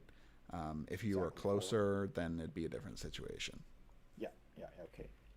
And that triggers after I attack it. Yeah, you have to Has to successfully hit. That's why it says first hit hit. of your turn. Oh yes, it does say there. Yeah. All right. Okay. I'm gonna use my explosive arrow. Oh, Okay. that needs to be 8 squares is the maximum, right? Yes, that's the maximum. Yeah. So it can be less So than that. I'll be able to reach it, and it targets one enemy. That's fine. I get a +2 bonus to my roll, and ignore all helpful conditions on the target. Well, the target doesn't have any helpful conditions right now, I think. But I get a plus Correct. 2 on my roll, right? Yep. Oh, all right. So I'll use that. I'll take my die right here, and I will roll it. There we go. Boom. Got him. Ooh. Which one were you attacking, That's by the way? 10. Yeah, the orange one The orange right one. here Okay, that's fine. that attacked me. That's almost dead. That one. Yep. So that means I hit it because I rolled a 10, right? And it Correct. has a defense Of of 5. 5. The left there. Exactly. So it does take the damage. It's a successful hit, and it takes 12 damage plus an effect, but the effect is just to move it, but it's dead. So it gets taken off the board. So I flip this over. Yep. That's the skill I used. And we'll And remove him from the yeah, that board, one's and gone. everyone gets a mana cube. Plus, oh, we get a mana cube as well. Correct. Yeah. Whenever you kill a villain, everyone gets a mana cube. Oh, nice. So now the residual or the passive effect Mm-hmm. triggers Yep. because well, that target was exactly 4 away from me. Yep. I did hit it, and the effect is deal 6 damage, but don't need to. So I can now deal 3 damage to 2 enemies. Right? Yep. Is that correct? Yep. And but those enemies, is there a range for that? So anytime you don't see a range listed, and this is actually written on your pad as well to help remind Ah, players, unless stated right. otherwise, the targets of effects need to be in vision and in range 8 of you, 8. including skills, attacks, items, passive powers. So in And this passive case, power. There it yes, is. you can still do it as long as they're within 8. 1, 2, 3, Five, 4, six, 5, 6, seven. 7, Both of 8. them. Well, this guy we can't technically attack. Oh, actually, you can. Now you can attack their mana shields. Yeah. Yeah, so you could apply it to both of these guys. Oh, it's probably better than attacking the goblin, right? Because these guys are stronger. Yeah, We so have this be necromancer and this archer. yeah, so because it says the deal +6 damage, it kind of assumes that that was the target that you attacked. You're doing more damage versus you're splitting your damage across. So I Right. think the intent of this one is, to split it to 2 other villains. It could be that Hmm. same one, but you'd be able to apply it Or to these guys, I think. yeah, let's do it. All right. So So, the mana shield will take 3 damage. yep. The blue villain here will take some damage as well. And okay, so this is actually a good clarification on what to do now, right? Because we've Right. killed this villain and nobody else was technically attacked, right? Um, Hmm. so there's no really retaliation at this point because nobody um, was part of your attack. Right. If you had used, let's say, Twin Shot, for example, Yeah. Yeah. the retaliation works by the first villain that is unfatigued, and that's what these trackers Yeah. are tracking. Is the first unfatigued villain will retaliate. Well, had you Right. attacked the goblin and then let's say this blue goblin, the orange goblin, then the blue goblin, actually the blue goblin would retaliate. But because it didn't happen like that, it's back to us. So it's our turn now, and this blue one's So not. so to just have it Sure. all clear here. Yep. So that effect, that passive, dealt 3 damage to 2 targets, to 2 enemies. Yeah. One of them was one of these Kemet Lords. I mean, these two are both Kemet Lords, considered Kemet Lords, or Yes. just the Necromancer? Both of them. Okay, these two. All right. So I attacked one of those, both of those, or did I attack one I of them think and the what you goblin? said you were doing was the blue goblin Yeah, and then this archer here. yeah, yeah. Okay, okay, cool. So since I attacked a Kemet Lord with that passive skill, is that considered an attack? Because Uh, it's passive skill. no, it's actually an effect. So Right, it's an the only effect. thing that will make them do something is an attack. So even if, Hmm. let's say, it was the villain's turn, you could also do, like a skill. A skill also does not cause a retaliation. So Ah, and this is kind of the puzzling part of the game, right? You want to try hmm. to make the villains deal the least amount of damage to the heroes because they do a lot. I mean, I made it easy on us for this first room, Yeah, Raymond, but in the with next these room, it's guys. gonna Yeah, pick up, and they're gonna be doing a lot of damage. We got this red zombie over here. He does 18 damage on hit, and then oh, he can deal 6 damage to somebody else. And there's ones that do significantly more. As you get further into the game, you got villains that are doing 25 damage on hit and then like a 10 damage on your passive. And for most heroes, that's like half their health, yeah. right? Oh So boy. you're trying to mitigate as much of that damage as you can. All right. So So what I was trying to figure out is that let's see, with the mana shield thing. so yeah, I've already So this, moved it for you here. I did the three yeah, yeah, yeah, yeah. damage. I know. So the portal here is that resembles the mana shield. Yes, yeah, that's where they're All like right. performing their ritual right now. That's that's right. Okay. So let's see. Single mana shield protects 2 Camelot. Yes, that's what it said. Yep. That's the boss token. Whenever you attack targets a Camelot, but we did do that, so we don't need to roll against the mana shield's defense. But whenever you deal damage to that Camelot, which happened with the passive, reduce the mana shield's HP instead. Right. That's Yeah. what happened here. Yeah, so Okay. there's Cool. a couple ways to damage them. You can either damage them directly with like an attack, or you can damage them with skill effects. And so Right. you did your passive on that one. Yep. So Cool. anyway, so you also have a movement action. You can move if you would like. True. I can still move. Let's see. I mean, since I'm ranged, I don't need to be that close, and most of my attacks have a pretty good range of 8 squares, of all of them 8 squares. So let's see, 1, 2, 3, 4, 5, 6, 7, 8. Maybe for this one, I'll just move one forward then, maybe diagonally. 'Cause Yeah. oh wait, actually, this is a wall. The barricade. Can you can hide behind the barricade, right? So a Or barricade is it prevents movement through, but you have vision, so you can shoot over it. right, But it will but block it the doesn't. movement, so you got to go around if you want to get past the barricade. So it only blocks movement. It Yeah, doesn't give you like you can still attack over it, but it doesn't give correct. you like a slight increase of defense. Nope. Some games do that. Okay, Yeah. good. Then it doesn't matter. No. They're pretty simple in Um, these ones. yeah. No, good. Yeah, I think I'm in range of all of them right now, so I'll just stay there. Okay. Turn her around a bit. Face. All There right. we go. Let's see here. Maybe we can do. And he's pretty far. 1, 2, 3, 4, 5. No, he can make it. Okay, let's go over what a comrade can do, so that way people can kind of see how they play.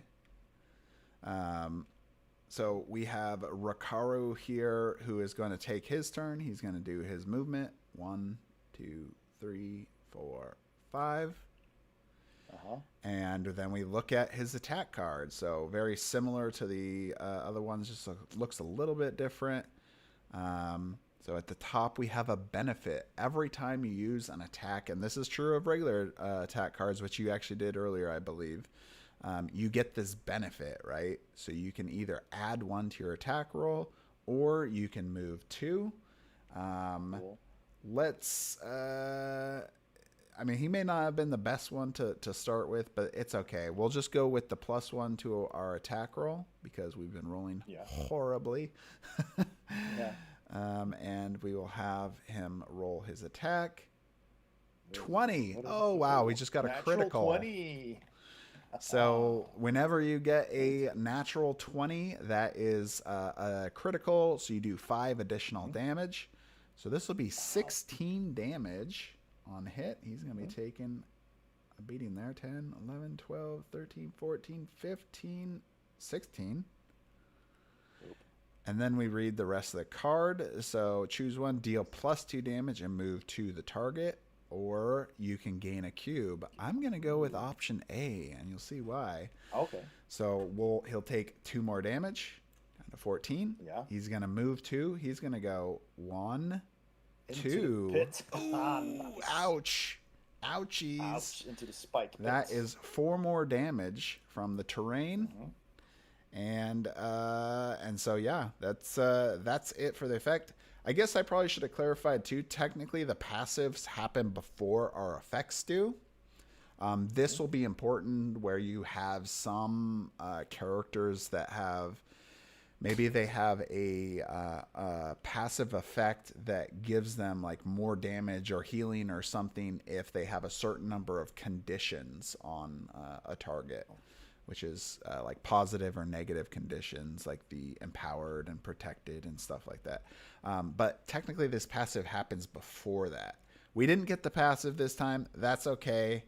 I just figured I'd just kind of show how the comrade's working. But his normally is an ally is in range 1 of the target, the first hit of the turn, and then he would get to move through the target and then blast 7, which blast means every person that is adjacent to him would take 7 damage. So it's quite a bit of damage there. Unfortunately, like I said, I didn't get that. If I thought about this more, I probably would have planned it out better, but we're just going with this one. Yeah. All right, and now that blue character is going to retaliate. So he is going to attack. And we're going back here, looking at the top right of the card. He is going for the furthest away. That's what that means. Right. Those 2 brackets. So Plus current most and the brackets is distance. Yeah. So Yep. here So the most the distance. person who Again, is I get no, actually. so the person who's the That furthest is, away is Lana here. Lana. Yeah, Wow. she is the I'm farthest glad I away. moved. So we're gonna do some fun interaction stuff here. Okay. Yeah. Hopefully, I think. Did you get one of these? Okay, well, we're going to do a couple things here. So that villain is going to start taking his turn, right? So we have, as we've seen before, we have our ally turn here on the skill pads. Right. And then on the right-hand side, we can do during the villain's turn. So we can kind of mess with him, right? So this villain, he's going to start trekking this way on his way over, and we'll just do the full movement here. So he needs to go 1, 2, 3. That's as close as he needs to get because he actually has a range to attack. All right. But him doing that, he suffers a reaction from Rikaru. Yep. Right. So if we look here at Rikaru's card, that's 7 damage. Reaction 7. Boom. And now I think you got a pretty cool skill there that you can use. I can flip this shock. Yep. And villain takes 3 damage. And I have a cube to spend. Which is exactly the amount of damage that we need to kill the blue goblin. So I zap him out of existence. Boom. Disintegrate. And he is gone. And by that, we all get a mana cube. I get it back. You get it right back, man. Yeah. And sweet. And that's it. So this is a perfect example of how you work together to combine your skills, right? Between throwing him onto spikes to also not even just throwing him onto the spikes, but also that I put him right next to me. So that way I'd force a reaction attack on him, right? Yes. Taking that 7. And then we use your skill to kill him off. So there's great combo potentials here. Depending on what heroes and abilities you're working with. Yeah. Okay, so and then you use the skill, so they take 10 damage to their mana shield. Yep. And that is it. Let's see, where's the red one? Did I forget to place the red one? Oh man, don't tell me I forgot the red guy. I did. Oh boy, that's embarrassing. He's next to the. Oh, let's see. He's a little further down, so it wouldn't have changed anything. He's there. But just he belongs there. No, that's no problem. Okay. The Reaper. All right. So similar situation. There's no retaliation cause from that. And we're going to continue. So Neri, Rikaru, and Anariel have taken their turn. Now it's our commander's turn. So let's talk about commanders. So commanders, right, they have 2 different miniatures that are controlled together through different abilities and just their own actions. So the Pegasus has its own natural ability here, which is the Pegasus is hastened and it may ignore terrain effects. Hasten means it doesn't incite reaction attacks, so you never have to worry about those. And it also ignores those terrains. So even if that Pegasus is going over those spikes, nothing. Ain't going to damage him. Nothing. So he's just flying over, right? Right. And so it always starts by the commander character themselves going first, and then their pet will follow. So you kind of need to plan what you're going to do because of that. Because it's a little bit of, you're going to combo those abilities together, as you'll see here with the trigger effect for the commander. So she has to be within range 5 of the companion to trigger her passive. So we're going to look at her abilities here. It says the companion hits an enemy in 5 spaces away of you. Correct, yeah. So we gotta work together here to do this. So we're gonna go with Rain of Steel. She's gonna use that, but before she does that, she's gonna take her movement action. So 1, 2, 3, 4, and then let's go with that. So she'll go 4. This is a range range 8 ability. She's gonna attack the Red Reaper. So benefit. She gets this without even doing anything. It's just part of, a benefit. So after declaring the target, which is the red villain, deal 8 damage to another villain within one of it, which, now that I think about it, I thought this one was one over. Let's see. Do we have an ability to help her out? To move something around. Yeah, so because there is abilities that allow movement of villains. I do have a ability that says at the start of turn you can move a villain 3. Ah, yep, but that's on the villain turn. So unfortunately, we can't Oh, right, use we're it. now again on the hero's Yeah. turn. That's right, we're on the left again, Yep, yes. we're on the left-hand side right now. Well, let's see. An aerial, pull 6. So maybe, let's see. Let me check the rules on Oh, this. Because I'm not sure for if an you can enemy. technically pull a Kemet Lord. Um, I I would think they were still inside their yeah, it says shield. it. Oh, it specifically says here at the top, cannot be moved. So unfortunately, we Right. can't do that. That's okay. We're just Comet gonna Lords go cannot be here moved. with it Same anyway. thing. Yeah. So nobody's in one, so we don't get that, but she will roll to do that attack anyway. And 15, that's a hit. So he will take Nice. 8 damage. And let's flip the bow. So he will do a little bit Those more. range steel. Yeah. Deals 8 damage. And okay, and then now the Pegasus will take their turn. So they have their own card here, and it says, they have a 4 basic attack value and a movement 8, which is actually higher than all the other Yeah. pets. It's So fast. yeah, he's fast. So she's gonna just fly over here. We have enough. We don't really need to guess on that one. Let's put it here. And now that pet will make their turn, and we roll the dice. Basic attacks have a benefit of a +1 on the roll. We don't need it because we got the 10, but that's okay. And we'll do 4 more damage to Attack. Yep. this. And then we will get a passive, so companion hits an enemy in 5, which just did happen. So I can pay 4 hit points to gain a cube and move to the target. I don't know if we really need it right now. We want to do that. You would gain a I cube. could get a And you cube. move a target 2, but I mean, you could move him into a pit. Well, two is not going to be enough, right? Because it's only by two. Oh, no, right. Two squares. Yeah, So this is us. maybe not. This I is all might us. skip It's this just the one Reaper. this time. 1, 2. Yeah, because both pits are too far away. It's just you need 3. I mean, I could do it just for the cube. Another thing is you can get some kind of positioning bonus where essentially, like the next time people are attacking, you can increase your chance to hit from like surrounding the enemy. You may remember the term is called mobbed.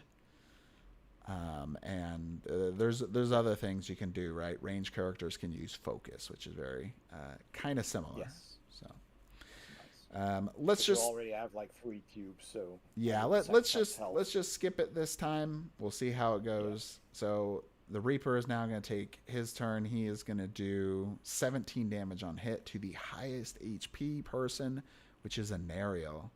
So he's just going to sidestep here. So you remember sidestep, right? That's an option to use all of your movement to avoid a reaction attack. Oh. But you get to move 1 square. So that's what this Reaper is going to do. He's doing that because if he doesn't, he actually will take a reaction from the Pegasus. Oh. But like I said, he needs to take, right? He's looking for his favorite target. He's taken the shortest path, which he did, and then he also needs to take the least amount of damage possible. So that's why he's sidestepping. So he will take no damage from that reaction attack, but he will now make the attack on an aerial here. And let's see, is there anything else we want to do? Let's do some other abilities. These are fun. Let's do one here for an aerial. She will, before the roll, a hero is shielded 3. So an aerial will take some less damage. I think we do. There isn't actually a token for it. It's just kind of one that you're going to remember. Right. So that's going to be 3 less damage, whether hit or miss. And is there another fun one we could do? How about Lana here will do this one. Heal 3 a hero. So how about Neri? You get some health back. Yes, Heal please. up 3. And I'm all the way over there. 2, 3. we will then reduce the mana shield here by 20 because 2 different skills were used. 2 skills were used. That's nice. Yep. Getting there. We're getting there. We're getting there. All right. Now we're ready to make this attack. And remember, an aerial is protected. Oh, just... Yeah, which is funny because her defense is 10. So it's so just... she defends. So no, it's actually... Because it's equal to or higher. Oh. So it's just, just a little off. Just a little off. Ugh. Anyway, so that is going to be a hit. So it will be 17 damage, and he has no passive. So, this... Minus the 3? Correct. What, from shielded? Yep, so it'll be only 14. Yep. All right, so that's 10, and then 14 there. And that's it for red. Yep. And all of our heroes have already taken their turn. All of the villains have taken the turn. We go quickly look here at the quest book. Any of the parts in the quest book that specifically have that big red R in there, that means end of the round. So that way, it's a real quick, easy way to see, oh, hey, I need to check and look this. What happens at the end of the round? So in this case, it says if there are Kemet Lords on the grid, a hero takes 5 damage. So our buddy Rakaru here will take 5 damage for us. Let Rakaru take the fall there. Yep.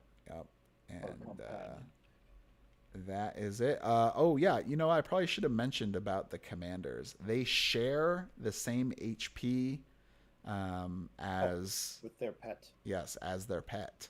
So you don't have to have multiple tracking pieces. They share the same thing.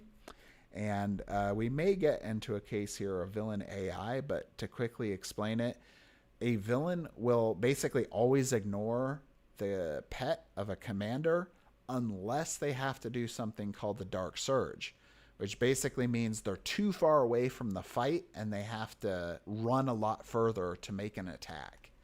And whenever they do that, they attack whoever the closest character is. So that's the only time they can attack a Pegasus. We designed it this way because the downside of having 2 miniatures is that open, right? This is a very tactical game. So having more miniatures that relate to your health means you're actually more vulnerable to attacks. So that's why it's designed that way. Right. Okay. All right. Makes sense. It feels balanced too, because having 2 miniatures that both can attack is pretty powerful. Yep. So both of them taking the same health damage, the same track, also makes sense. And then the AI preferring actual heroes over the pets. Yeah. Seems to balance that out a bit. So yeah. Yeah, because originally when we were doing some testing, it was like, villains just go ham, right, on those pets, and then your commander's just getting absolutely wiped out, or or if you give them a ton of health, then it's just like it's very difficult for them to get killed, and it's not balanced with the other heroes, right? So anyway, this is the best thing that we got with that. So that's the end of the round.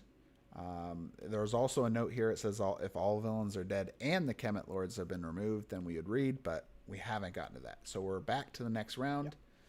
Any of the living villains will then become unfatigued. So that is Red, who is the only one who is back. And we're ready for another round. Yes. All right. So quickly again about your line of sight vision. Yeah.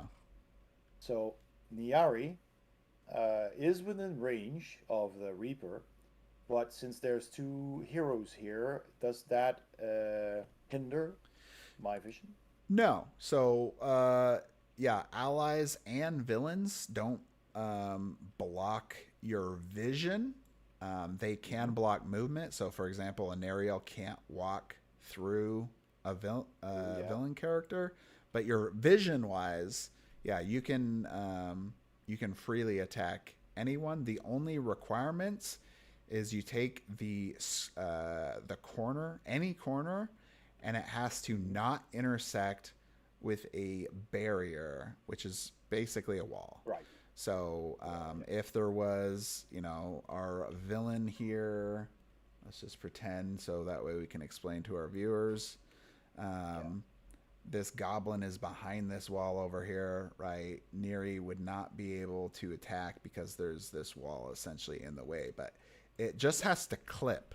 So even if, we're kind of like on the edge here and you take, your line and you're trying to and it's the same thing, right? You look at his corner. So if any intersection occurs right there or any point right there, then you would not be able to make that.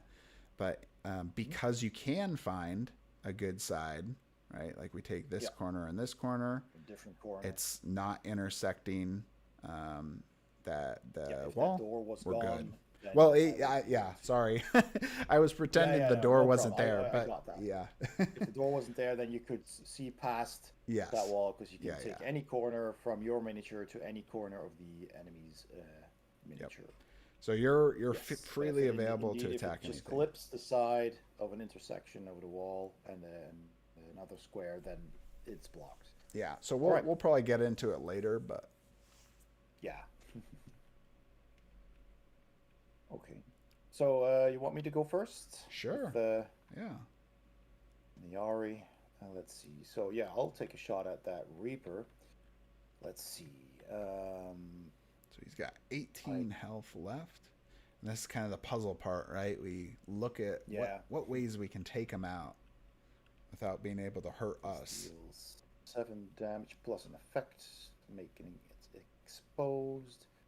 This one, well, the distracted is nice, right? Distracted 3 means they have a -3 to their attack rolls. Yep. So let's try the distracting shot. So that deals 11 damage if I hit. Its defense is 5 as well. Should be doable, right? Yeah. You'd think. All right. I'll take this die and I'll roll it. Boom. That's a Got 10. it. So that's a hit. Yep. 11, actually. 11. That's a hit. So that deals 11 damage, plus it is distracted 3. All right. So he's down to 7 health. So, that's a good one here. Also, you have your passive. All right. If indeed I did hit and target is 4 or more away from me, also the case, then I deal +6 damage. So I could, +6, just not enough. Just not enough. Or I could deal 3 damage to 2 enemies. So I'll deal 3 damage to the Reaper, bringing it to 4. Okay. And another 3 damage to the shield. All right. 25. Yeah. Great. Good.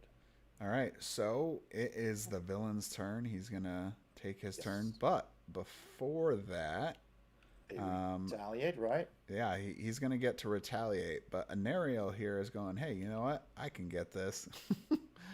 So she's going to flip her token. She's going to pay 4 HP. Oh. And she's going to make a ranged basic attack. But she doesn't really need the range. She can just 8 range. Make it anyway. And the basic attack deals 8 damage. Wait, what's his defense? Oh, defense 5. This is good. So I rolled a 4, but a basic attack, remember, has a benefit. Has a +1. Has a +1. So that's a hit. Good. So Anariel knocks out the Reaper. Good, well done. And done. everyone gets cubes. Yay. Plus, since you used an ability, the shield goes down 10 more. Another Down 10 to points. 15.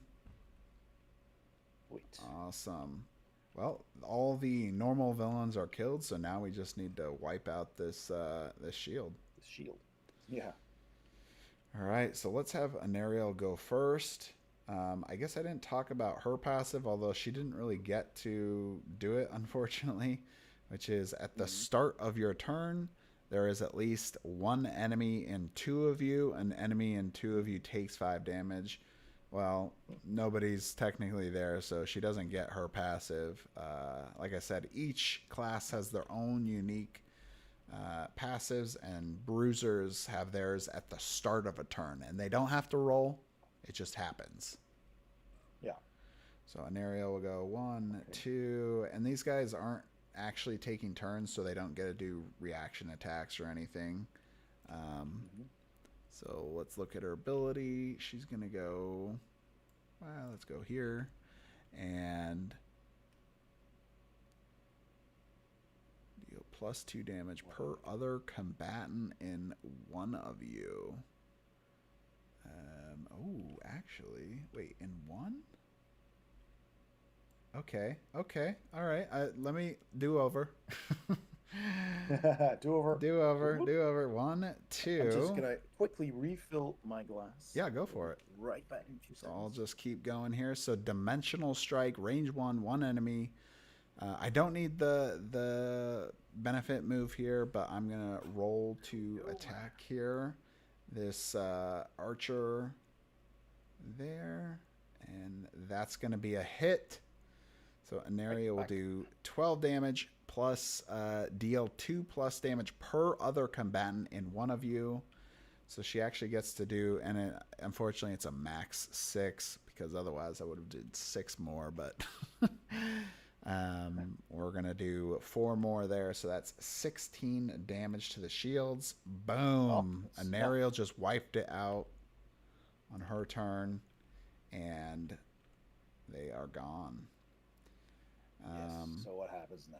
So technically it says that we have to get to the end of the round before something else happens, I believe. Let me double check. Right. Nope, I'm wrong. Sorry. All right. Okay. We're going to go read 2.2. So that section you wanted to read earlier. Oh, yeah. Go ahead. I'm just going to quickly see where it says that after you... Yeah, sure. So I read it up here in the initial setup. Yeah. It says as soon as the mana shield. As soon as the mana shield, right. Red boss token drops to 0. Okay, that's right over there. All right, 2.2 then. Here we go, which is over here. That's chapter 2, paragraph 2. Yeah, the Kemet are clearly more powerful than the rest, but the ritual has made them temporarily weak, as if they were about to faint. Solnertha, you promised that your minions would be enough to protect us. That's why I only trust in my aim. The one who is called Kildroli, or Sildroli, turns to you. Lucky for you, we will leave because I like to make my victims suffer until they beg for their own death. But I will not leave before I give you a gift from me. He grabs a large bow and shoots 2 arrows simultaneously at you. Sildroli deals 7 damage to its 2 closest heroes. Alright, so... My undead would have been sufficient if your archers provided cover, instead of underestimating them. The one with the name Solnertha answers him. If there is another villain alive, which there isn't, Solnertha places a Reaper in one space of her closest hero. They had devised a way to escape in case their mana shield broke, and they managed to flee before you can do more. Remove Sildroli's and Solnertha's figures from the grid. With the removal of the first 2 Kemet lords, the first condition for beginning event 1 has been met. The second one being that all other villains are dead. Alright? So, they just go off the board. Oh, correct. Is it locked? They might be locked, yeah. Might be locked. Yeah, I think so. Can I unlock it? Should be able to unlock. Here, I can get it for you. Yeah. So they are both removed. I had us take damage. So Anariel Yes. and Right. Rikaru take that 7 damage each. The Pegasus, even though it was closer, is technically not a hero. So it's actually going to be that Rikaru who takes that. Okay, so yeah, All right. we did that. We place this blue one within one of, I think it was where she was at, which is right there. So what happens then? Let's see. So You're now placing an enemy. Yep. So remember where it said if there's another villain alive. Oh, sorry. Whoops. I messed up. I thought it said there is not. At least not so in we're good. our square here. Correct. Yeah. So we're actually good. We don't need to place this one. Yeah. I mean, there's other miniatures on the other rooms, but I don't know if you place them after the door opens. So yeah. So what's going to happen now is we've read that, right? Then we go back to our quest. Because the round hasn't technically ended yet, we're going to still get to finish with the other characters who haven't gone. So Anariel was the only person who went. And since like the door hasn't officially opened yet, we're pretty much just going to take our turn to move. So Rikaru is going to move down here. And like I said, you can use that prime action to make a second move. So really you can get mostly anywhere you want to. We're just going to get kind of prepared here, right? To do some battle. All right. Yeah. And then Neri, you can move wherever you'd like. I can move 5 for 1. So 1, 2, 3, 4, 5. And I couldn't move again because I'm not attacking. Yep.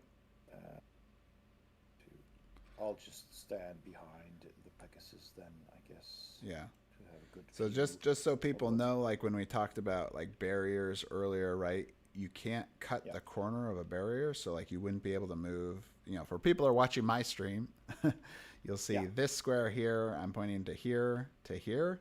You couldn't make this move because that'd be cutting that corner of that barrier. So you'd have to go around if you wanted to do that. It doesn't really matter. I thought I'd just clarify for people that are playing the game. Now it's good to clarify that, Okay. To forget. So at the end of the round, if all villains are dead and Kemet Lords have been removed from the altar tiles, read 2.3. 3. All right, 2.3. So we got to change to the next page. There you go. You flip over. Yep, there we go. All right, let's put that on screen there.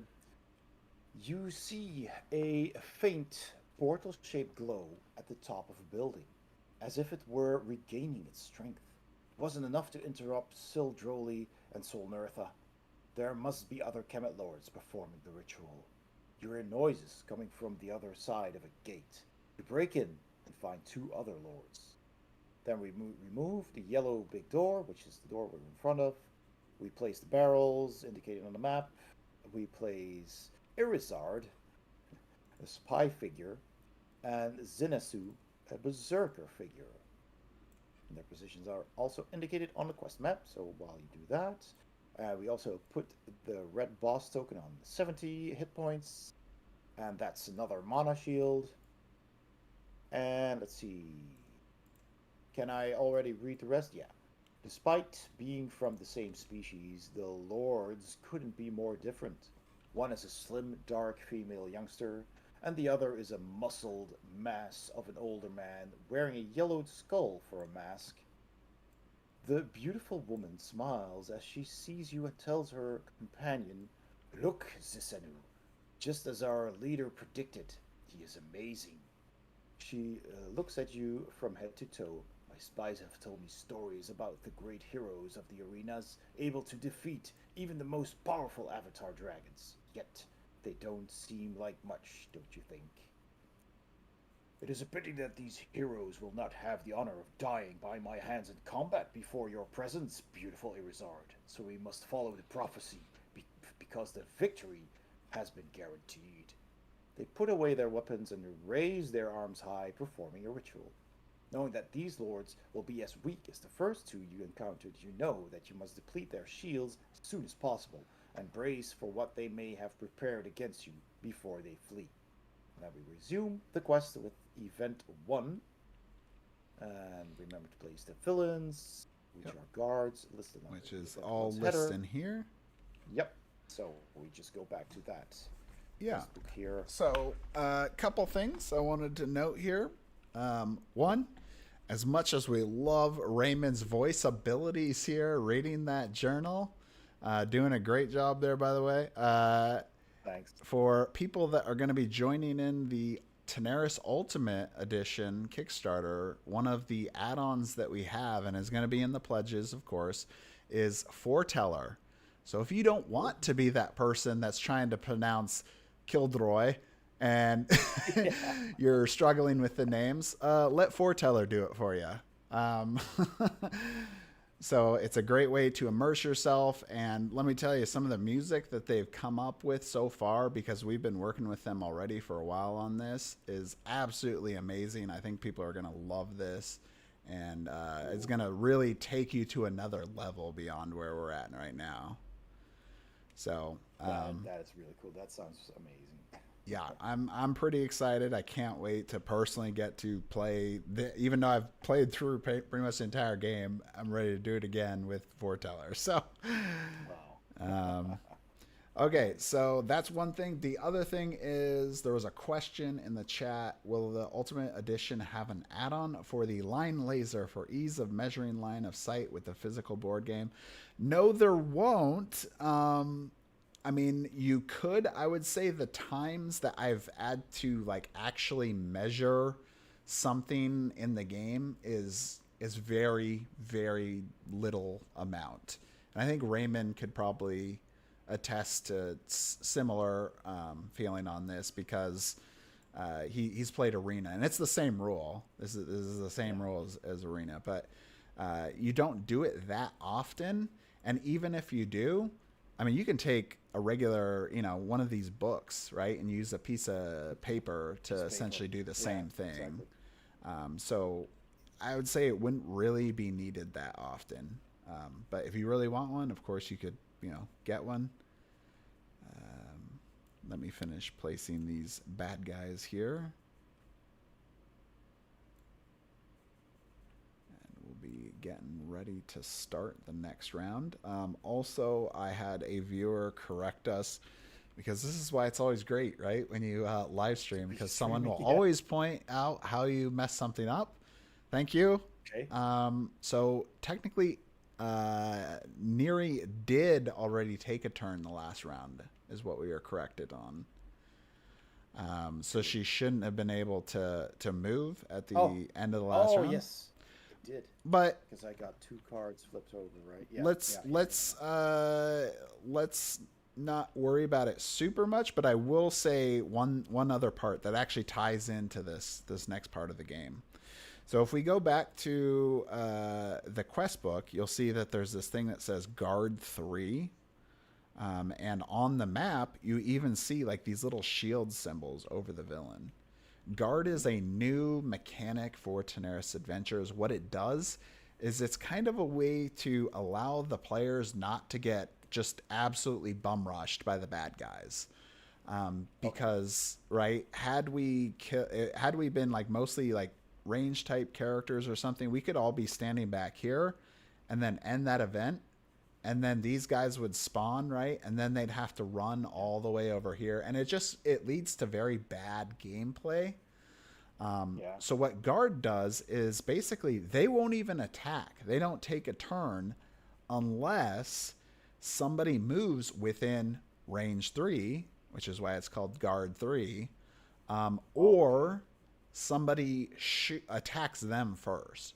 So, like, if Neri did a ranged attack on one of these guys from more than range 3 away, they actually get a shielded value. So they get a reduction in damage. So that's kind of to prevent also at the same time the same bum rush doesn't happen to the villains, right? So where they just take a ton of damage from the heroes without being, with being so far away.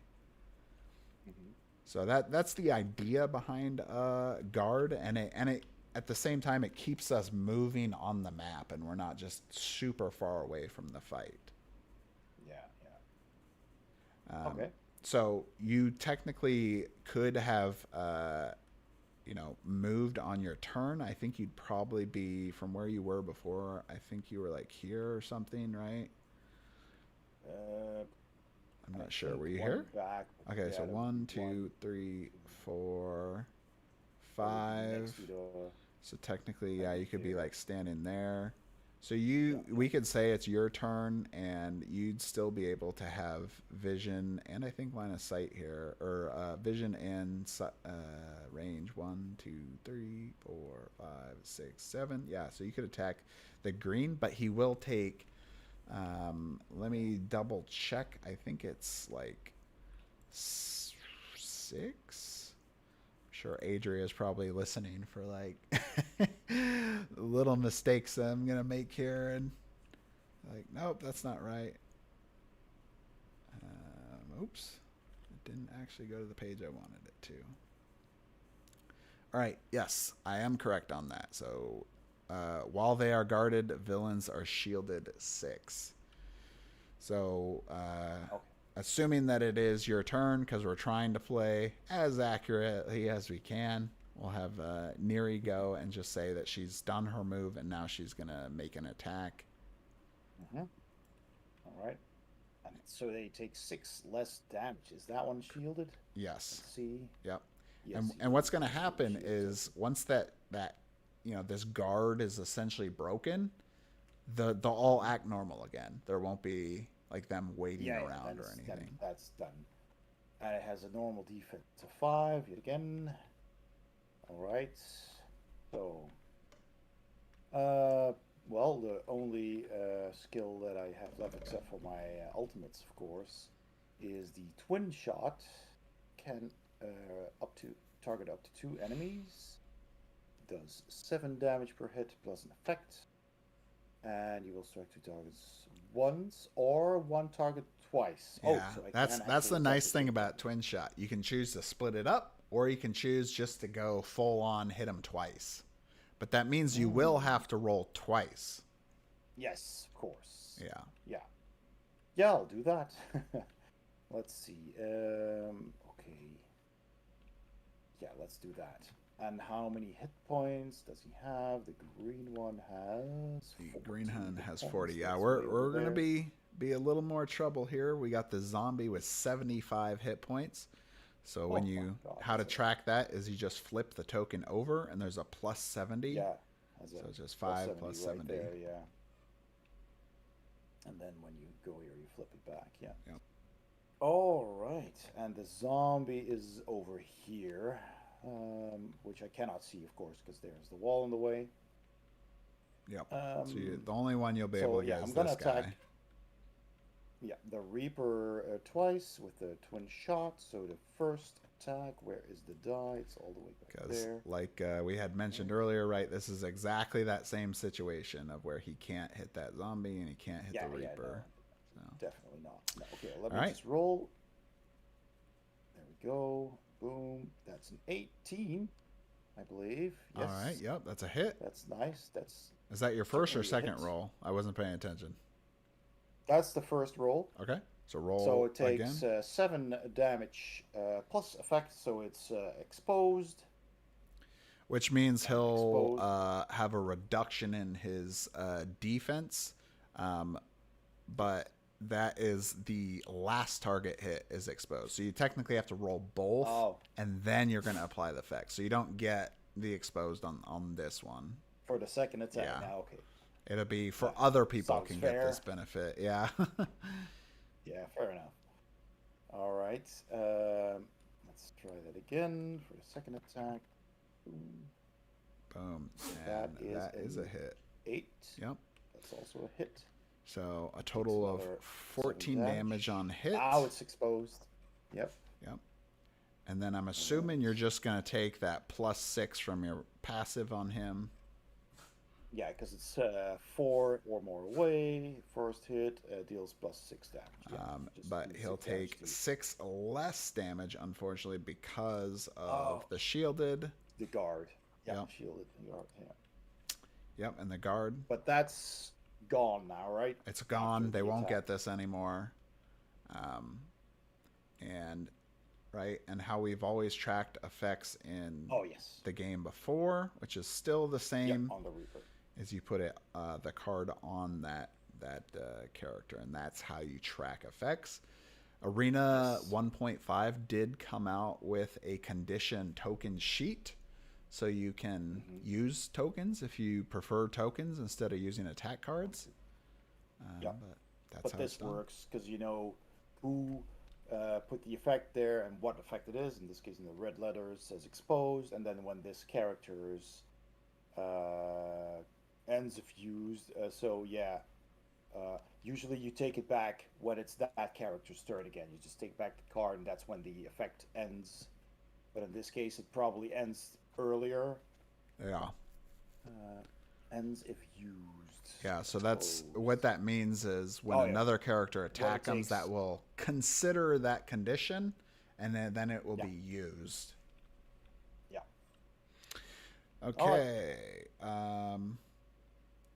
Let's see. Is there some other cool things we could do on the ally turn before moving on? Yes. Let's see. Yeah, let's do some healing. So Lana here will spend. She'll pay 6 HP to heal 2 allies 4 and move 2. So Anariel will heal. Oh, I went the wrong direction. Heal 4. Yeah. And please. how about you, Neri? You take 4 as well, so you can move 2. 1, 2.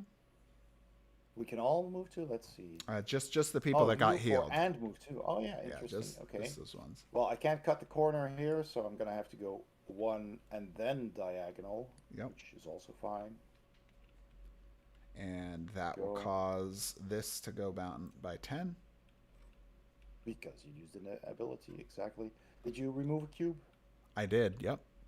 Okay. And we're about to get to a pretty cool situation here real soon of where we can overcharge our abilities. This is it's going to get more interesting here soon. Let's do we want to spend this one right now? I don't know, maybe we'll hold on. Actually, let's do something even more interesting. So our comrade character, right? He doesn't have skill pad, right? But he still gains cubes just like everyone else. Well, they all have their own, so they have their own damage or healing depending on what type of character you're playing. So Rakaru here is a tactician. So in this case, he can spend his cubes to do damage to the enemy. Right. 2 cubes is 6. So he could spend some cubes to do some damage to them. Another actually cool thing is, let's say instead of Lana spending that her mana cube to power the ability, we can actually steal from Rakaru and use his mana cube to power Lana's abilities. So this is why this is fun when you're a solo player, right? Is you can still have simplified characters and one full character and keep pulling from them to do your abilities. Yeah. I see. Yeah. So we're going to do that instead. Yeah, absolutely.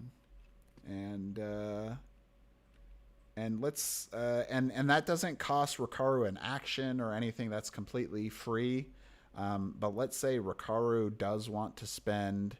Let's just do 1, and I'm doing 1 for actually a reason. But he'll spend 1 cube to do 3 damage to an enemy. So do 3 more to this green villain. I did that because technically the quest mechanic says every time you spend like a mana cube, You use a skill. Whenever a hero uses a skill, the mana shield goes down by 10. So with Rikaru, whether he spends, 1 or 4 cubes, it's only 10. So I'm trying to maximize the amount of damage I can do their mana shield. Clever, yeah.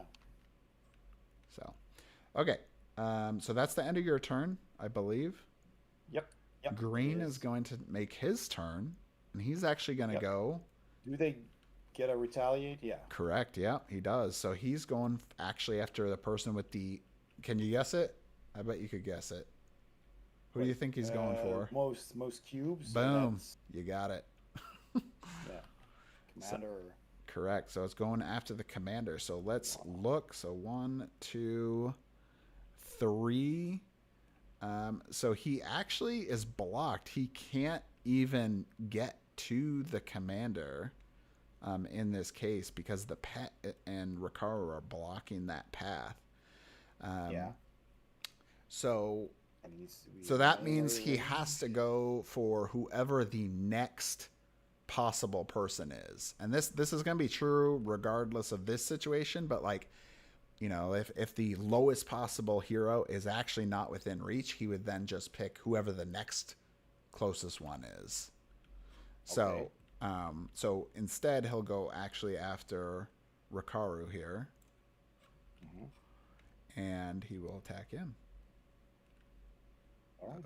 We'll roll the dice. Hopefully we get a bad roll, but yeah, of course. Yeah. I want to make sure that they do well, right? They got to do well. Yeah.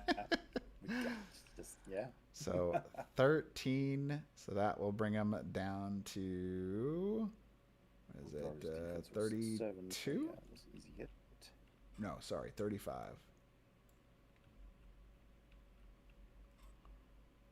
Yeah, so that's definitely a hit for him because 12 is way over his defense of 7. So this green one doesn't have any passive, but he does actually get to the villain with the highest HP gains an empowered 3 token. So he gets to give out a condition to another villain, which will be the zombie. So now that zombie is going to do some more damage. And green has finished his turn. Oh, no. Okay. All right. Let's see who we should go with next here. Let's actually do Rikaru, and we'll talk through a couple different things that's going on specifically with him. One is he's going to probably attack this Green Reaper here because it's already next to him, and he's already fatigued. So even though he attacks this character, this one's not going to make another retaliation. They're already done for the round. But Rikaru's going to do a sidestep.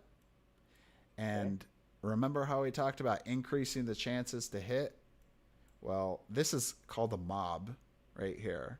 So Rikaru and the Pegasus are kind of surrounding the enemy. You have to have a square adjacent between allies and to do this kind of a configuration, or it can be completely on the opposite side, just as long as there's a space. There's one square between. Yeah. Exactly.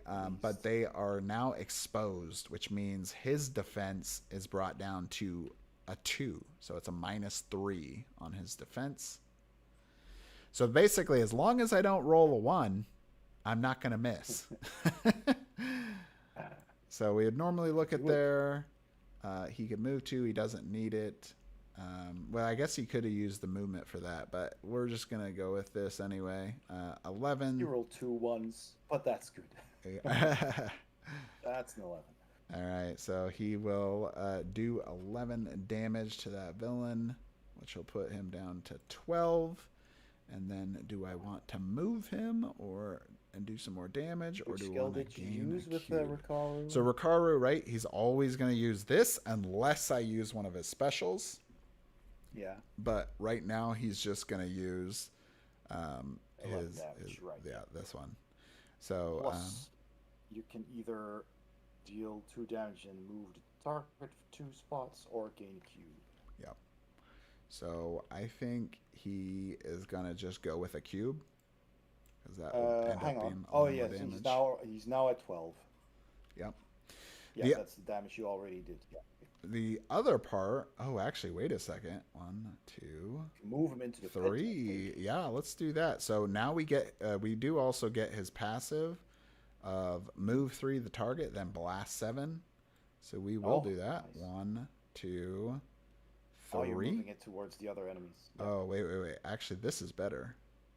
Let's see. So he's here. 1, 2. 1, 2, Oh, he's too far. 3. Okay. Oh, well.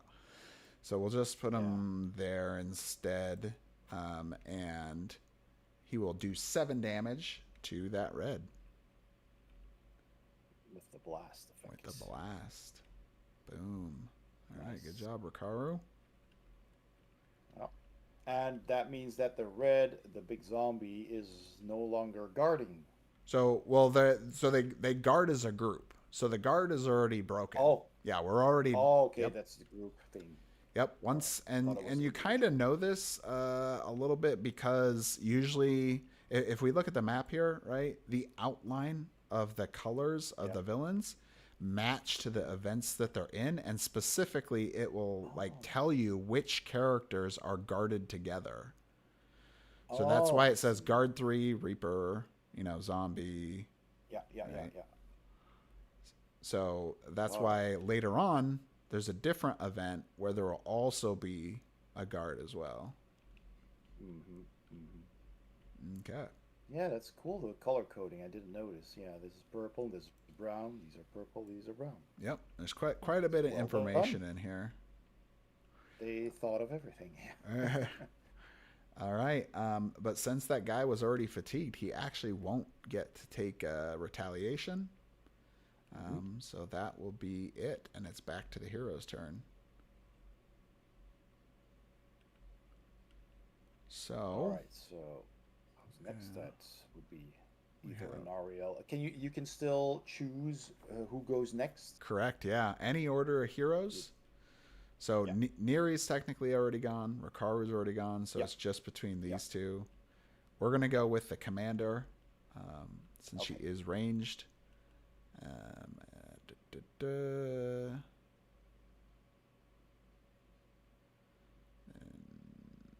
Let's go with Holy Spear.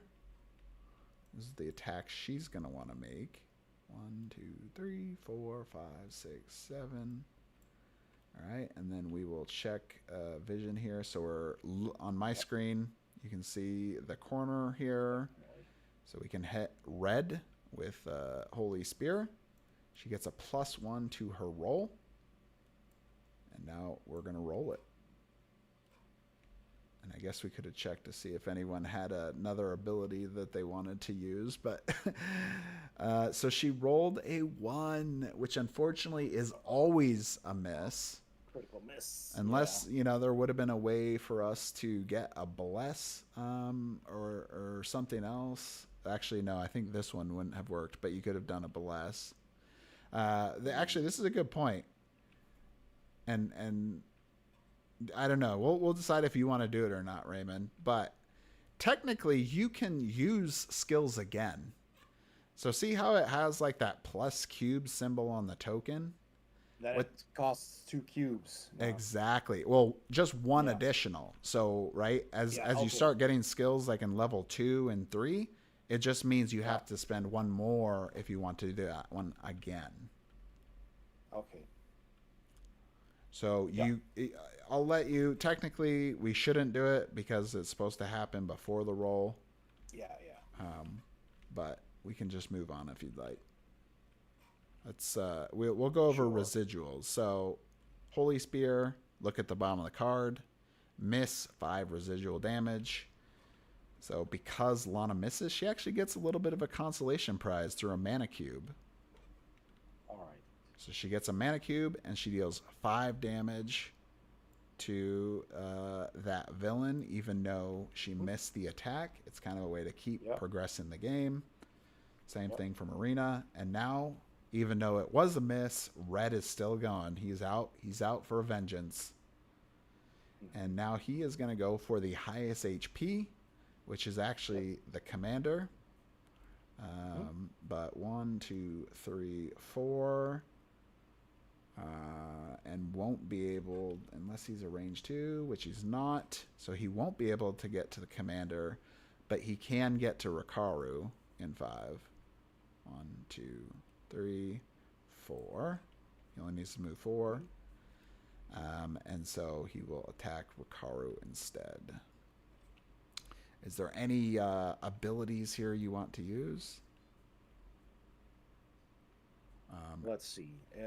So he's gonna attack Rikaru. Yeah, in fact, let's see. Actually, I don't think you would be able to do anything. Well, I could move the villain. You could move it normally. away again, or, so a couple problems. There's one, he's got that start a turn requirement, right? Yeah. And this is where he started. So remember how right. that we have to have range and vision? Well, unfortunately, this wall is blocking that, so you wouldn't be able to use it on him. I wouldn't be able to do that. No.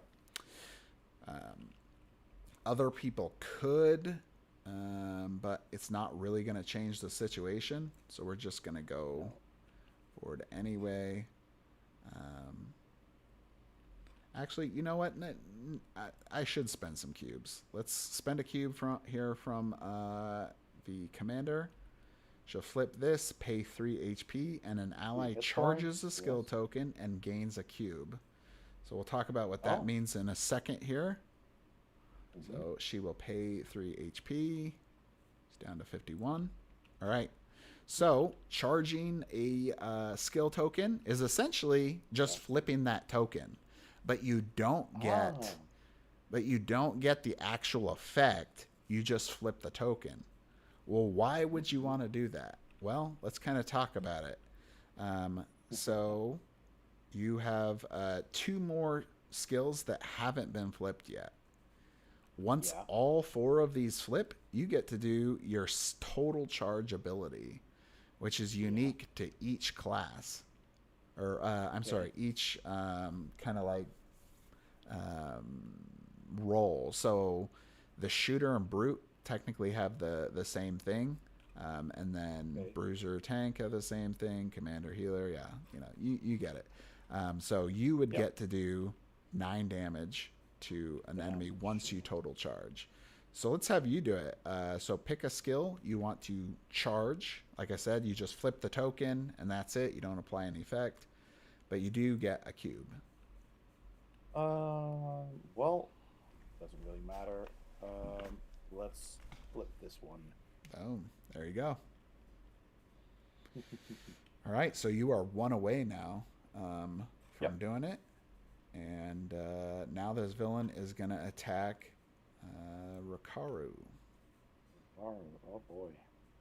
Miss. Nope. Got it. 10. 10. All right, and this is actually going to hurt. This is going to hurt a lot. Because not only did he hit, he also got his passive. And this is one of the things I haven't really been spending a lot of time thinking out, but you can plan for, is no other hero is in one of the target, which is the case. So it'll be pull 6 and deal 6 damage to the farthest hero in range 8. No other heroes close to Rikaru. Yeah, okay. Yep. So this zombie, he also is empowered.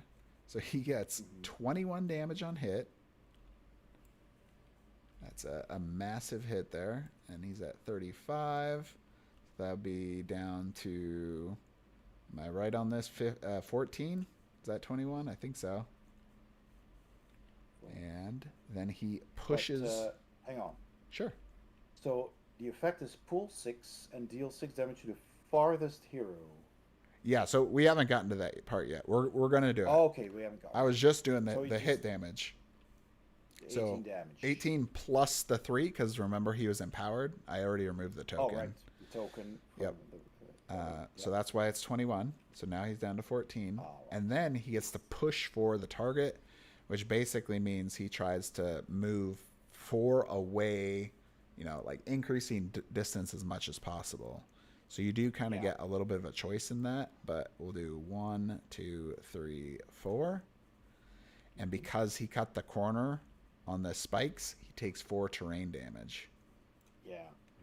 So Rikaru took quite a hit there, and this is what I'm talking about, man. These guys do a lot of damage. Yep. So he's gonna pull 6 and deal 6 to the farthest hero, which is an aerial. So pull is actually the opposite of push. So trying to increase, as much as possible, but they can't be can't through their own guys. So I think it would be 1, 2, 3, 4. Take 4 damage as well. Yeah. And I'm sure. That character takes 4 damage. Oh yeah. Okay. Somebody did. This is like I said, and these guys are watching. They're watching us, looking for our mistakes. Because someone was correct. The Pegasus was actually supposed to go before the zombie did, and this is actually one of the reasons why I do suggest not doing it, either as a new person or as the community manager who is trying to teach the game at the same time. But yeah, technically he would have moved up probably at about here. Yeah. The Pegasus would have taken his turn, and he did get a hit, so that would have been 4 more damage on green. And would we have gotten... I don't think that's in 5. 1, 2, 3, 4. Oh, wait, no, it is 5. So pay for... Hit 75 view, yeah. Yeah, do we want to do that? HP to gain... Let's not, just because I forgot. I don't want to try cheesing this too much more than I already have. But, okay, so that villain has hit. He's done his pull. Did I do the damage already? I think so. Yeah, you did. Yeah. And then, boom, he's done. Yeah, he's done. So that leaves an Ariel, I believe.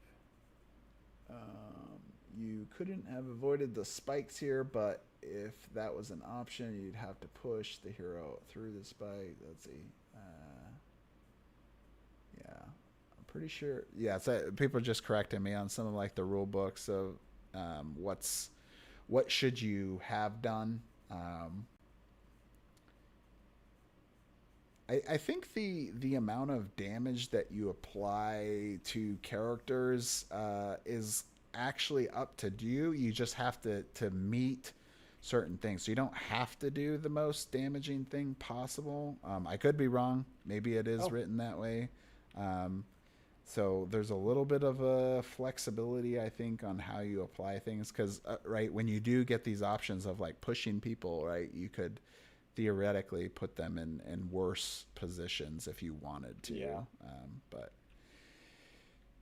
we're just trying to show at least the basic gameplay. Okay, so that's the villain. Now we're back to the hero's turn. So Rikaru has gone, Lana has gone, Anaria's the only one who hasn't gone yet. Yeah, exactly. So she will start her turn. An enemy is in 2 of her, so that villain will take 5 damage. Just right there off the top. And we will go with Bone Destruction here. So she's going to attack red, and we're going to see what happens because I'm actually doing this. So Bone Destruction, that is a hit. So that will be 11 damage. All the way over there. Yeah, all 16. The way up there. Yeah. And then the target is weakened 3, so he'll deal 3 less damage, which will be helpful eventually here. And an Ariel doesn't need to move. She could. Let's just have her do a sidestep here. And I think that's all I want to go with for right now. So that'll be the end of her turn. And everyone's already gone except for Orange Villain. So this is a situation called Unprovoked. So because he hasn't taken his turn, nobody caused him to attack because of our attacks, right? Yeah. he gets to do an unprovoked attack, which means basically if he hits, it's an automatic critical. So he gets 5 more Wow. damage. Oh boy. Yes. So he is going to go Okay. for. He would normally try to go for Rikaru, but Rikaru is And not he's movement possible. of 5. So the next ones would probably be Anario then. So I'll move up here, attack Anario. And is there anything else we want to do? I don't think we have any other villain abilities we could do here. 14, that is a hit. And Plus so, 5. yep, exactly. So that's going to be 20 damage to Deals Anario. 15, so that's 20 damage. Oh my gosh. Yep, and the And target you lose a cube. and loses a cube, and that's it. But this is pretty rough, right? I mean, they're rough. doing a lot to us. Yep. We can mitigate this a little bit more. Maybe I will. I'll use that chain armor and reduce 5 of it. Yeah, right. So I flip that over, and that will be the end of the round. Next part is now we read the end of round effects. Since there is Kemet Lords on the grid here, somebody has to take 5. We'll just go with the commander since she is with the most health. Oh, that's just special rules. Yep, then, special rule effect. Yep. And then we'll be starting over. So back here, all these get moved back off. We're ready for the next round. Yeah.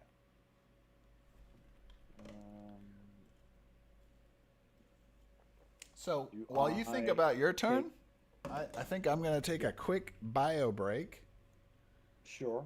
And you can. Do I get back my twin shot card after? Oh yeah. I guess we should. So if you do start first, then yes, it would come back and you'd cycle your cards, right? So you'd flip them all back and then get back this ability as well.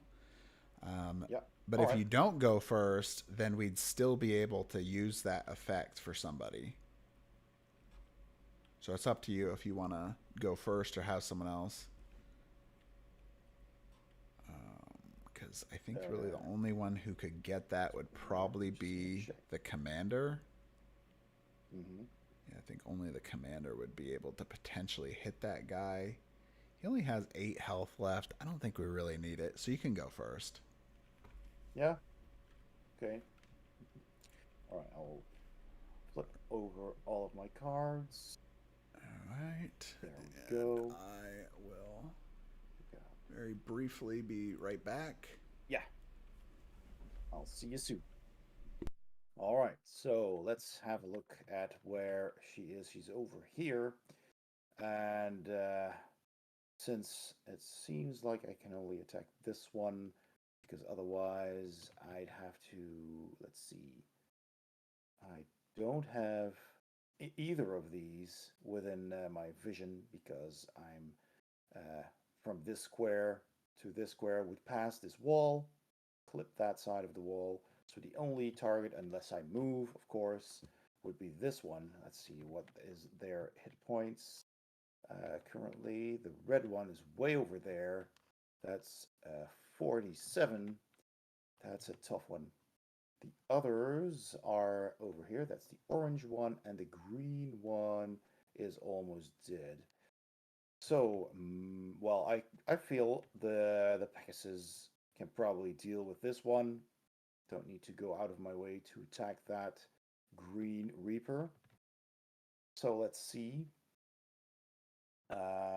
Yeah, I'll just try and do more damage to the zombie. And then I can always decide to move. And when I do attack the zombie, it will retaliate.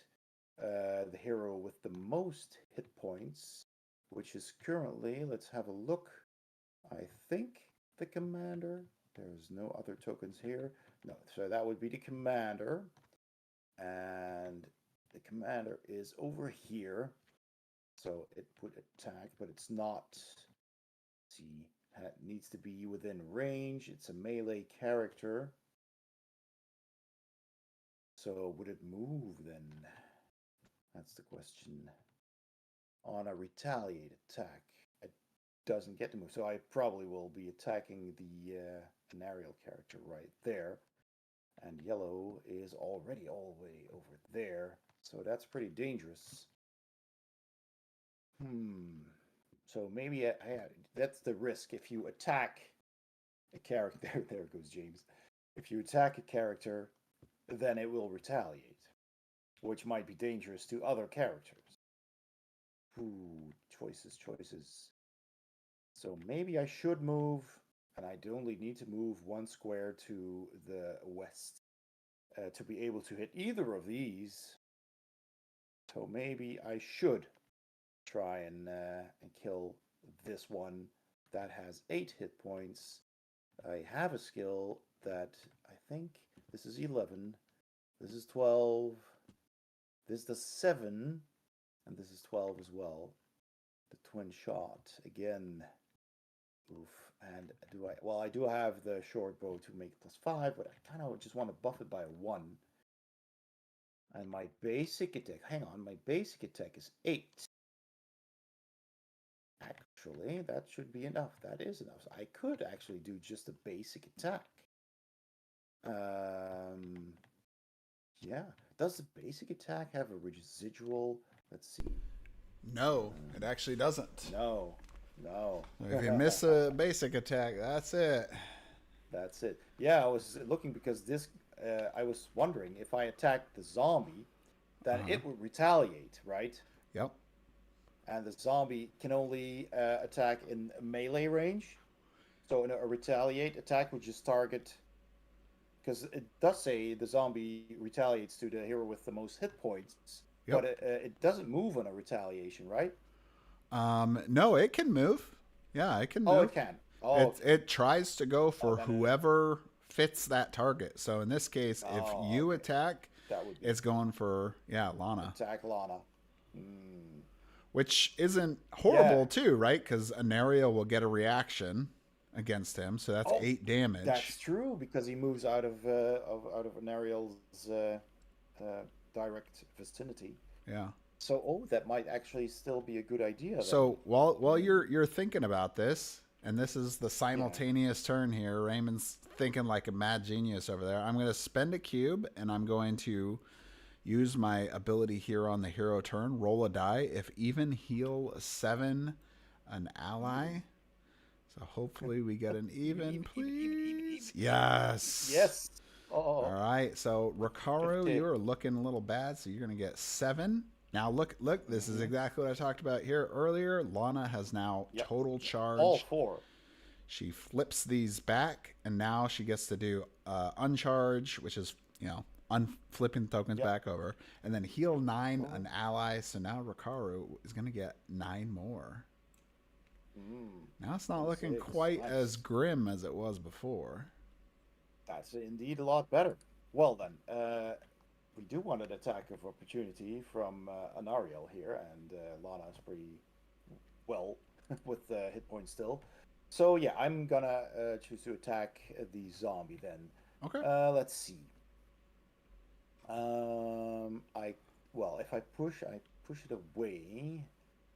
If I hit on this arcane shot. And remember, you do still have your special attacks too there, Raymond. I do, and it is a very strong monster, so I might just want to do that. Let's just have a look. So they're both, it's certainly within range. This just deals 13 damage. But it hits up to 3 enemies. And the other one is designed to work within a straight line. So you're either kind of quickly shooting at 3 different guys across the battlefield, or you have them already lined up and then you're doing a bunch of damage. In this case, you would probably, if you were going to do it, you'd probably want to do rapid fire. Yeah. And I'd need to move first because you'd need to want move, to see those other ones. So rapid fire just does 13 damage per hit, which would kill one of them. And the last missed target takes 15 residual damage. That's pretty good. Yeah. Oh, if you miss all of them. Okay. All right. If you miss all of them, well, if I did miss all of them, I could still kill the green guy, Yeah. potentially, or leave it. Yeah, you want me to attack the zombie last?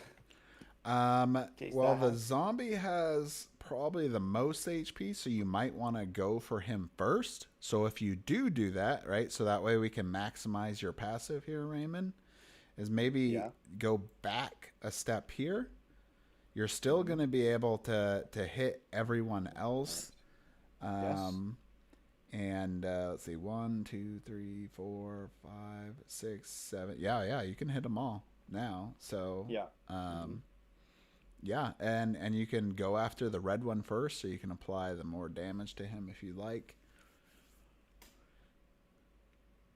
Why would that apply more damage for the first target? So because remember your passive, so target is 4 or more away, the first hit of your target. Right? So if you're attacking multiple, it will only apply to whoever the first one you hit. That's why I moved you back, because if you know, move forward, you'd be too close. See if I can roll it as well using physics. Yeah. All right, going for red. There we go. Oh no. That's a 2. Oh my gosh, I missed the zombie. Big sigh. There's nothing I can do about that. Nope, not this one. Let's see, what's empowered 6 again?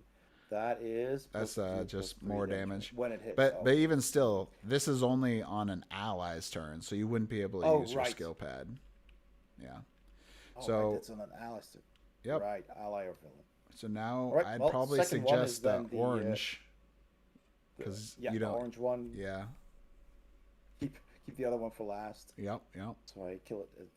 Okay, there we go. Come on, get some hits. There you go. Yeah, it rolled 19. 19. Nice. Awesome. So that one takes 13 damage. Yep, plus your passive. So you could do 6 more to him. That was the first hit, plus 6. Yes. So that'll be 19. Yep, and then the last one is green one. Oh, no. Wait. Oh, yep, that's a miss. Damn it. Dang. That happens, man. Only if I miss all. Oh my gosh. Yeah, only if you miss all of them, you get the miss. Yeah.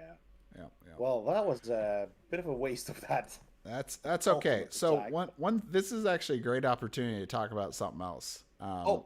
So this is just. You see these cards here, right? We're just gonna flip them over real quick. See how they say like 0 to the roll and 0 HP. As you level up in the game, you're actually gonna get better cards. So the weapons, they increase your chance to roll, and it applies on every attack roll.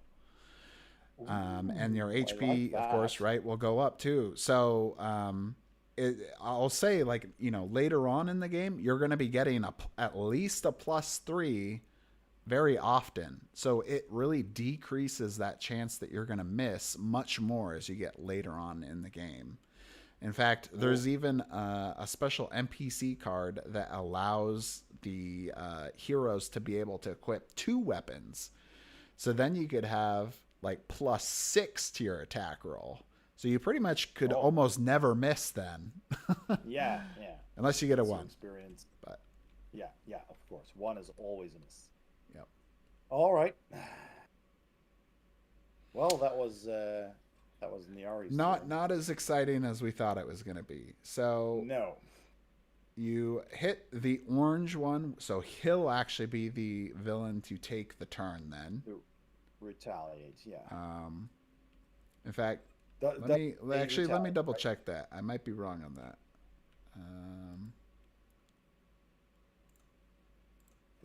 It might actually be that first target. I'm sure. Adria right now is probably rapidly pressing her keyboard as she comes to correct me here. Let's see. So retaliation, when you make an attack on your prime action, the first non-fatigued villain you target must take the next turn. So I'm sorry, it actually is the zombie that will take the turn. Yeah. All right. So he is going to continue to go after, I think it's the commander, right? Yeah. It's Lana, yeah, because Yep, she's so got she's the most hit points over it. But that does mean that an Ariel gets to take an attack of opportunity there. correct. Yep, and there's no rolling on this either. It's just applies the damage. So he will take That 8 is here. So he's down to 39. that. So yeah, during the testing Oh, part of the game, they did have, people make attacks for a while, but it's determined it's just like it's another thing to remember. It kind of slows down the game, and this is just easier. Just people take damage and we move on because there's already a lot of things going on. Yeah. Okay, and then let's see. Do we want to use some more abilities? Yeah, she corrected me now, but she was like, "Sorry, I was playing another game at the time." Okay, so we're not actually gonna be a. Oh, he's so far away. 1, 2, 3, 4, 5, 6, 7. Oh wait, no, he is in range. Yeah, we're not gonna be able to actually like prevent this or anything, but I do want to do something else instead. So I'm actually going to spend, since it's the villain's turn, and it can be allies or villain's turn, Rikaru's going to spend all 3 of his cubes here to do 10 damage, and he's actually going to do it to green. Okay. So green gets killed, and we all get a mana cube because of that. Ah, nice. Even him. Okay, and now the villain is gonna. That zombie's coming for the commander. Oh my goodness, a 9. Just not having the luck today. But he is weakened, so he will take he'll do a little bit less damage. So that's 15.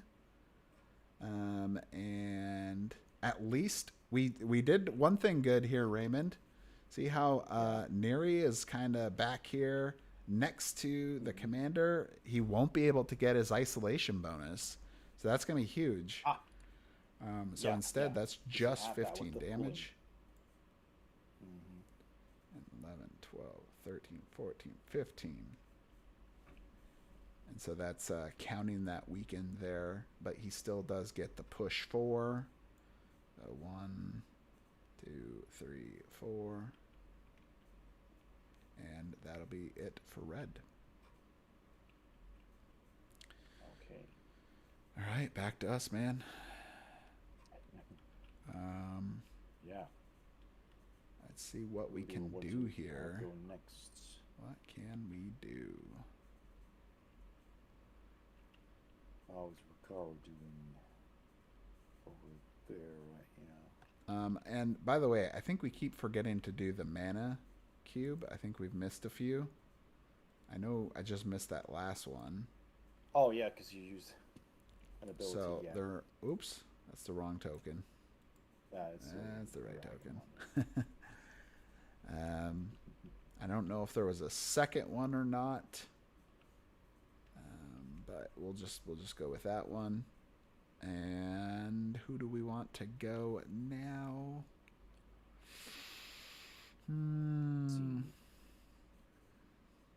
Well, orange is getting low. Maybe we can kill orange. So we'll have an Ariel go. So 16. So she gets her passive and does 5 damage to him, to orange, at the start of her turn. And then she will now unflip her one of her armor and get her items back. Or, I'm sorry, she'll get one of her items back and all of her skills. Yep, thank you. Yeah. And now she only has to do 11 damage, which actually is not that hard for her. She has 2 different abilities that do that. Well, we don't get any of these. So let's go with Sword of Sigils. Sword of Sigils. And she will go for that. Do you want to use Overcharge? This would be a good time. So you can use your last ability. So guidance. Guidance. Yeah, let's do that. You are empowered 6. I lose 2. 2 hit points. So I guess technically I probably should attack red with this instead. If I'm getting that empower, that would make much more sense. So I'm going to attack red instead, which I can still do. This is a range 2 attack. So I am empowered. Let's get that hit. 16. That is a hit. Nice. So empowered 6 plus 11 damage is 17. Yep. So 10, 15, 16, 17. And But you were at 39. It was at 39? yeah. So 17 would be... So 19, should be 22, right? 29. 1, 2, 3, 4. Oh, yeah, you're right. 22. Yeah, I'm off. Good old math. I'm off. Okay, so now you actually get to overcharge. This immediately happens. Oh, So, okay. So I immediately get this. Correct, yeah. So you part. flip back your tokens and deal 9 damage to somebody. 9 damage? Oh, and didn't this guy? Oh, no, that was at 11. Ah, jeez. Probably the zombie then, right? You could still... I mean, you could do it to the zombie. You could do it to orange, too. Maybe there's a way for us to do a little bit of damage. Actually, there is. Yeah. There will be a way for you to do that. Let's do that. Damage the orange guy. So I flip all of these over. Yep, and you deal 9. So now he's down to 2. All right, and so I've taken my turn. I have moved. I have done my attack. Actually, I didn't move, but I attacked. And do I want to move?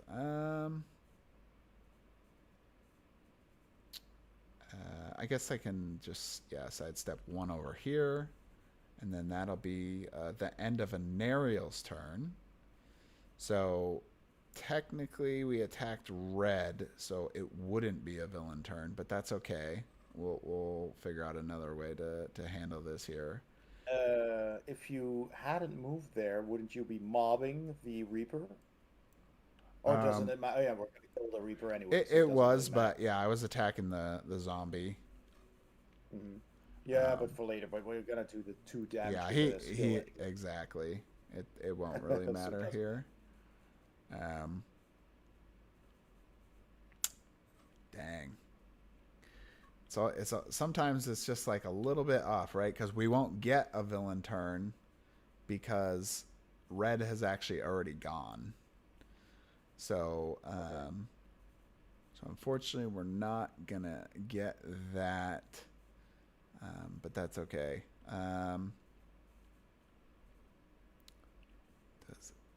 Healing command. Maybe we can do that. So,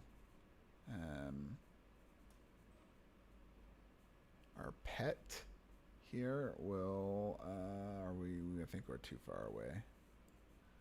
1, 2. 1, 2, 3, 4, 5. Trying to just count out some squares here. Yeah, it's not really a good spot. All right, let's go for attacking this orange guy, I guess, with healing command. Oh, you got to be kidding me. Oh my god. Okay, well, every time it's another learning opportunity here, right? Oh, thank you for helping there, Adria. So even though she missed, so we'll talk about misses, she would do 5 residual damage, but residual damage is non-lethal. So the health would go down to 1, unfortunately. Oh, no. Yep. And we don't get this part. But what Adria pointed out to me is Rakaru can spend his cube to do 3 damage to orange and kill him. All right. There goes orange. And so then we all get cubes. Oh, brilliant. Yes. Okay. And then the Pegasus still needs to go. So she will fly back. 1, 2, Right after 3. And she's going after this zombie here. Mm-hmm. Wow. That is going to be a miss. So no damage. A double miss. Actually, that's a good point. I do get a mana cube because I did miss the attack. So now the commander has quite a few mana cubes. Mm-hmm. Oh, yep. And we forgot to do the That's mana shield. Yep. Thank you for that. Mm-hmm. And then, since it was supposed... Well, I guess he's dead, so we don't get a villain turn because he didn't get to take a turn. Yeah. Where's the green one? Oh, he's already dead. Duh. Green one was already dead, yes. Yeah. So... Yeah, we gotta get their mana shield down now, basically. So Rikaru's the only person who hasn't gone yet. And there is still one villain on the board. Yep. Still a zombie. Yep. So Rikaru is gonna where is he gonna go? 1, 2, 3, 4, 5. And Rikaru is gonna take that 1 to his attack roll. Got it. So that will be 11 damage. And then we're going to take the +2 and a move 2. So that's 13. Oh, that's down to 9. And then that move, he'll get tossed into the spikes. Take 4 more. Damage. Down to 5. And... I think that's could do all. shock. You got enough to kill? Oh, yeah, during a villain turn, though. Oh, yeah. It's Rikaru's turn, yep. Yep. Oh, we can do that later. But we'll have Lana spend a cube here since it is Rikaru's turn and roll a die. And while I'm doing this, you want to move the boss token down 10 for the mana shield? Yes. Thank you. All right, so that is even. So she will heal someone for 7, which will be an Ariel. Oh, good. More healing. We need that healing. Yep, we do. And Pull. I think that's hasten, which isn't going to help us unfortunately on this one. Okay, I think that's it, unless I'm missing something else. Right, but yeah. So, yeah, you're right. So she did use Swords of Sigils, but I believe she did actually hit with this one, so she is protected. And she could have swapped with an ally, but we're just going to go with that. So whenever you have a card that has a... This was a question, by the way, from the chat. Whenever you have like a skill that applies like an effect like this, you just place it on here until it gets to the next round, which is where it says specifically on the card ends at the start of an Ariel's next turn. Then it'll go back flipped. Yeah. So then you take the card back. Yeah. Okay. So I think that's the end of the round because we've all gone. So that means there are still Kemet Lords, so somebody's got to take 5. I think that's going to be you, Neri. You're the highest HP. So I brought you down 5. And we are now on to the next round. Red Zombie is alive.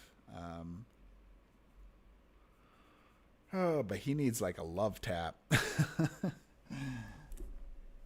He's at 5, yeah. Yeah, I think actually our commander might be the best for doing that love tap. So she'll start, she will unflip. Yep. She'll get back her bow.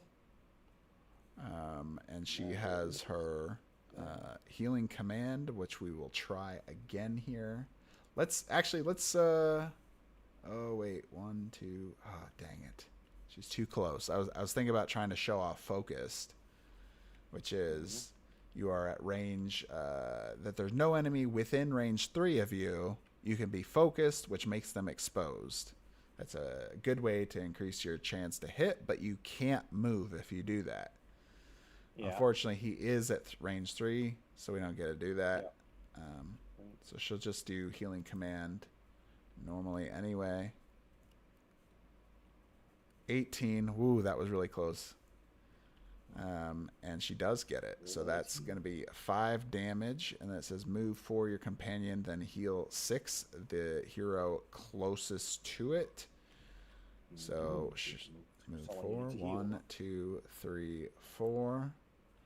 Anariel will heal, what was it, 6? I already forgot. Yes, 6. Awesome. And then now the Pegasus does get to take its turn, which it'll just move 1 more. And we did kill red, so we all get a mana cube. Try not to forget things. I have one maximum.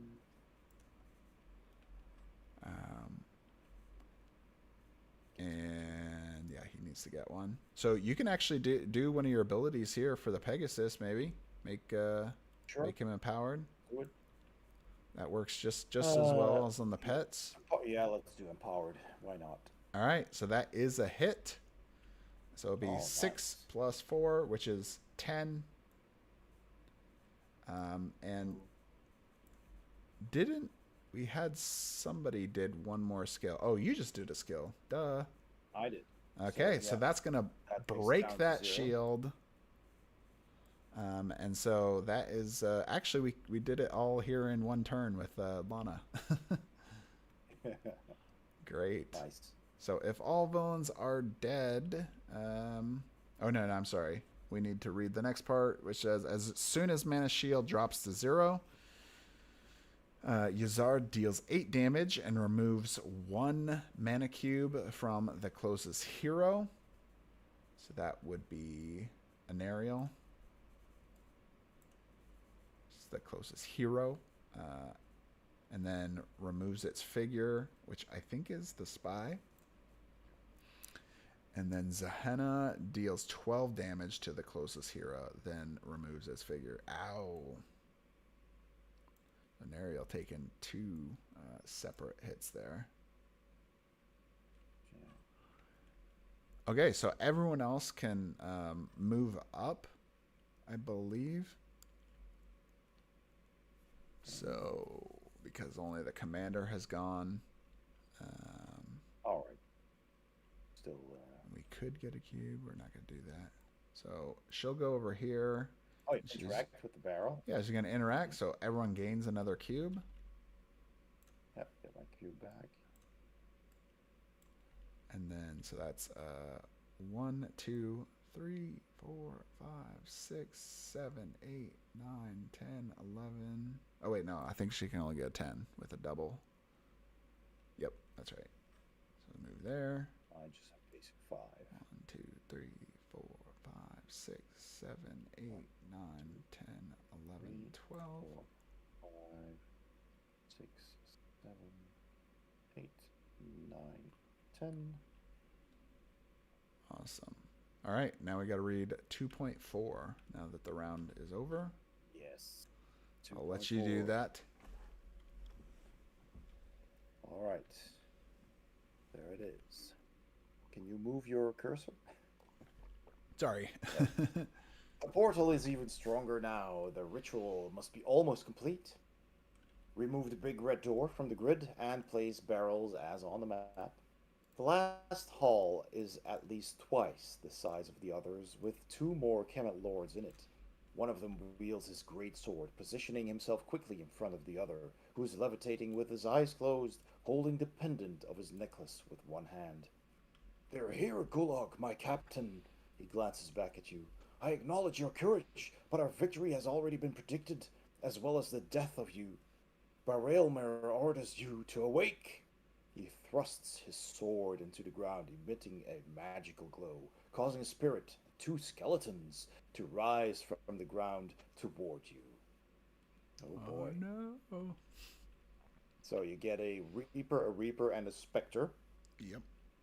Gulag is unfazed. His eyes remain closed. Either he ignores your presence or he doesn't deem it important. So now we have a Gulag figure and a Barailmer, which is a warrior, on the quest. And the red boss token is at 70, which is again the mana shield. You hear the sounds of a fight nearby, followed by a scream that is unmistakably Sidura's, and the noise of thunder. Either the Iron Hand is making a final push to prevent overwhelming reinforcements from coming to protect their generals, or they're being forced to retreat.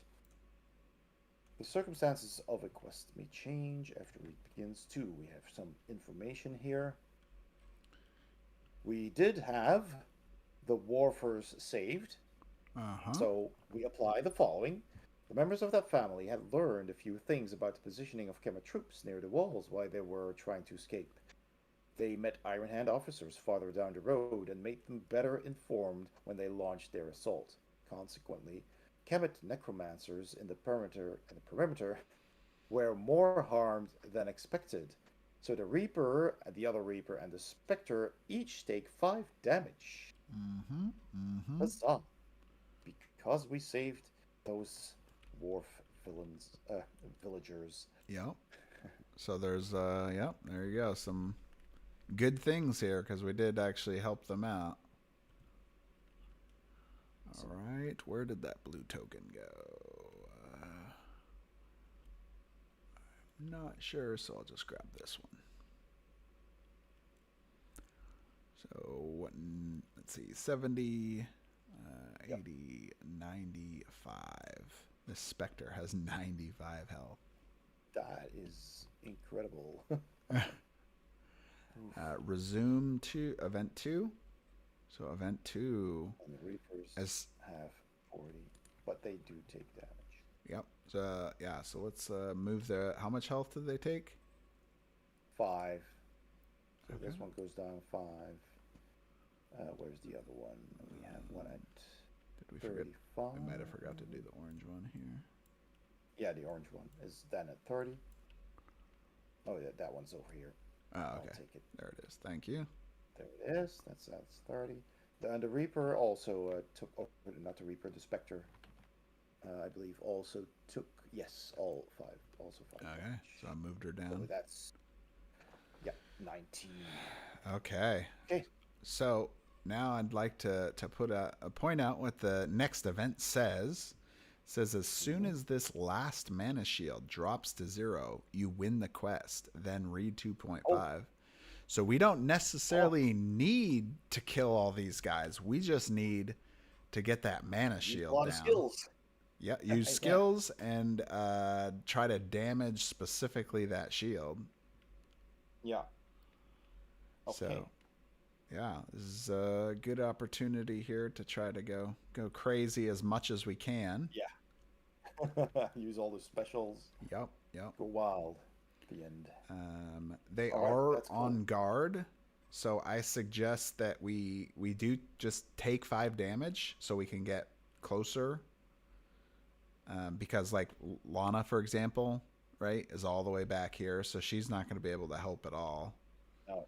Mm-hmm. So we can move right within range 3. So Rikaru 1, 2, 3, 1, 2, 3. So this is a safe spot. An aerial 1, 2, 3, 4. 1, 2, 3. Yep, still safe spot. You can move up too to get closer. Yeah. 1, 2, 3, 4, 5, Or I'll 6, just stand 7, behind you 8. there. 1, 2, 3, 4, 5, 6, 7, 8. And then Pegasus also gets a double move as well. Lana will still be a little further behind, but it's okay. So we got to take 5 damage because we did a whole round, right? But we didn't actually do anything. No. So, all right, but Let's. we're in a much better spot now, right? Mhm. Because otherwise we would have started this last fight with everyone pretty much being out of range except for maybe one person. Yeah, yeah. All right.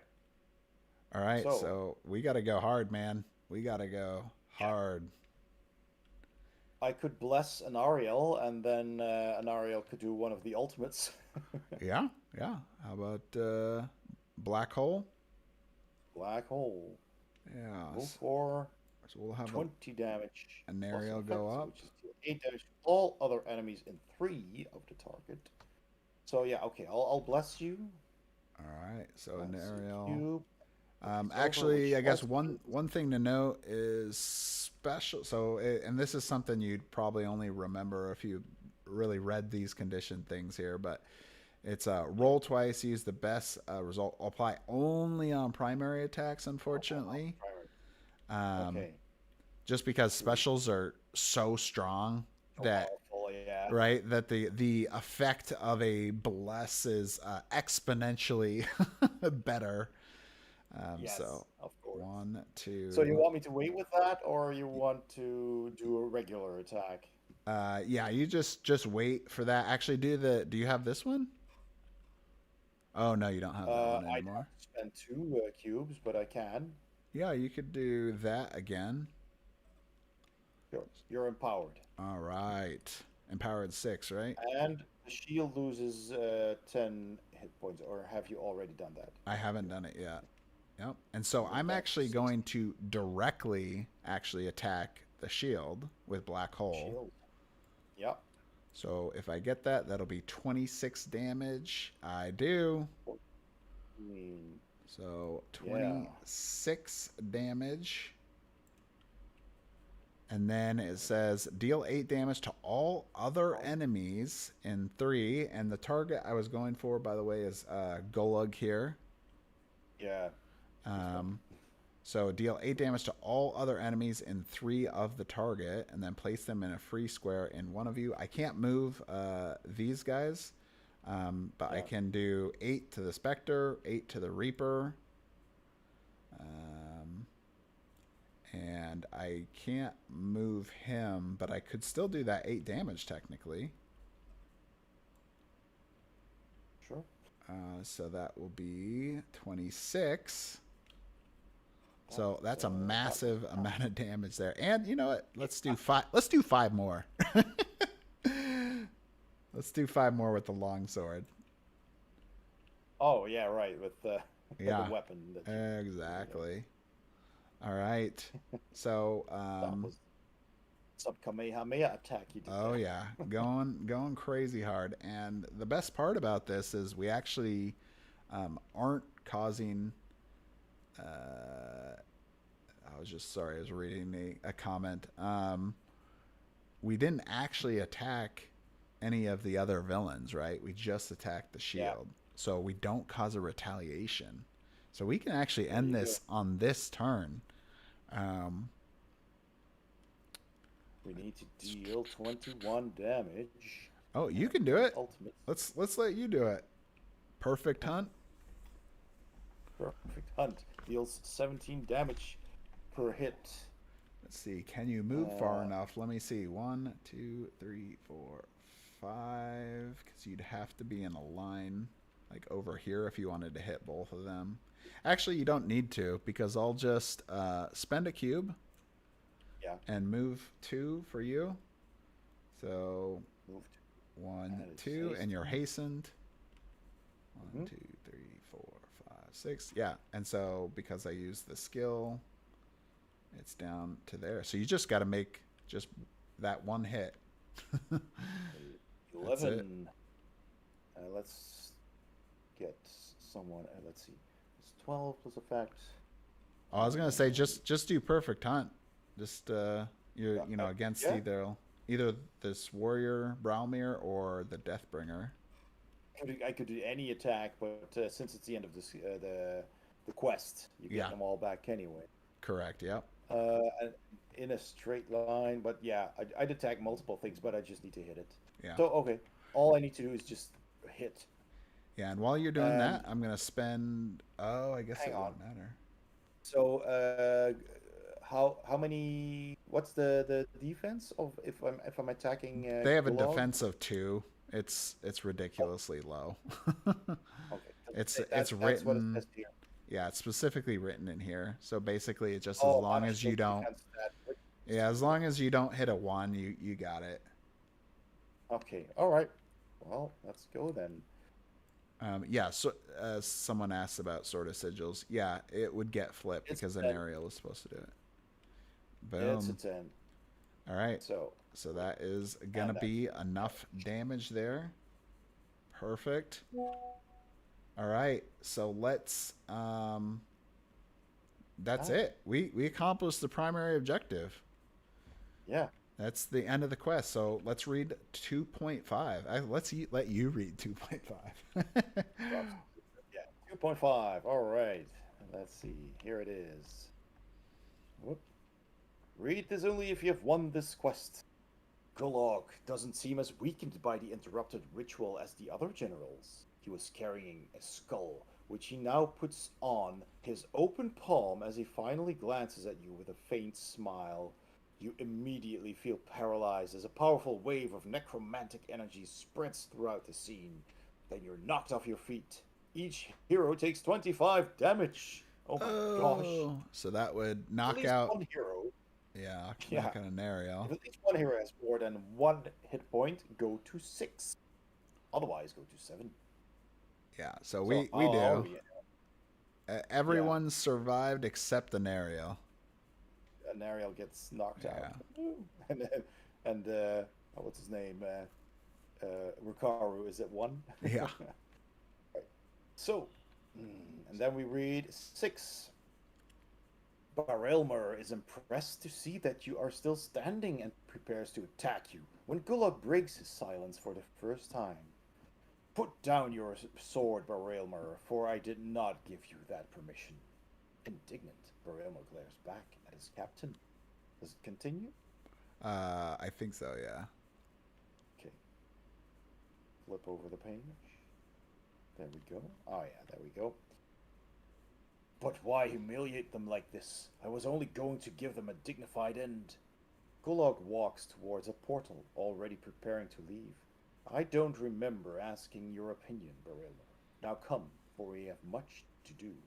Barilmer frowns, and before he leaves, he looks deep into your eyes as he puts away his sword. Give this skull to Solnertha. It must be taken to the lab. Mark Barilmer's mission fact. They teleport away.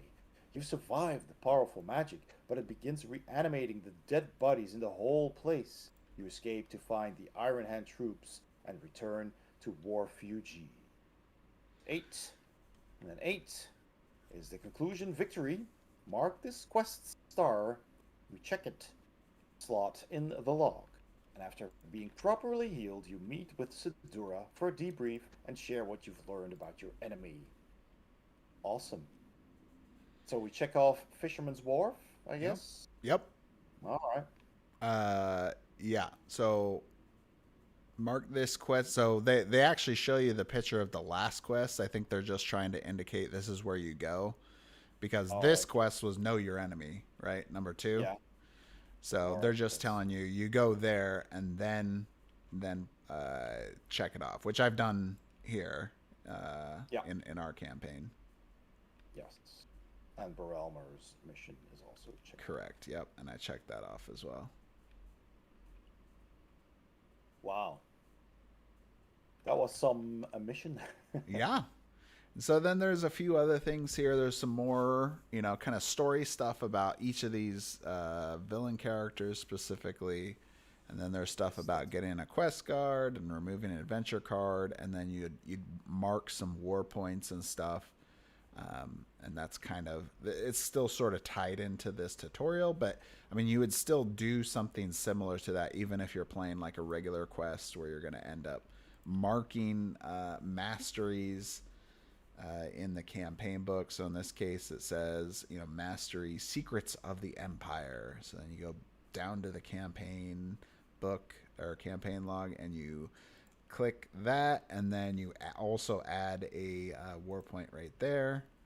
whenever you do a mastery. So, and then after that, you would then head to the city book and read some more about some of the characters and things that are going on there.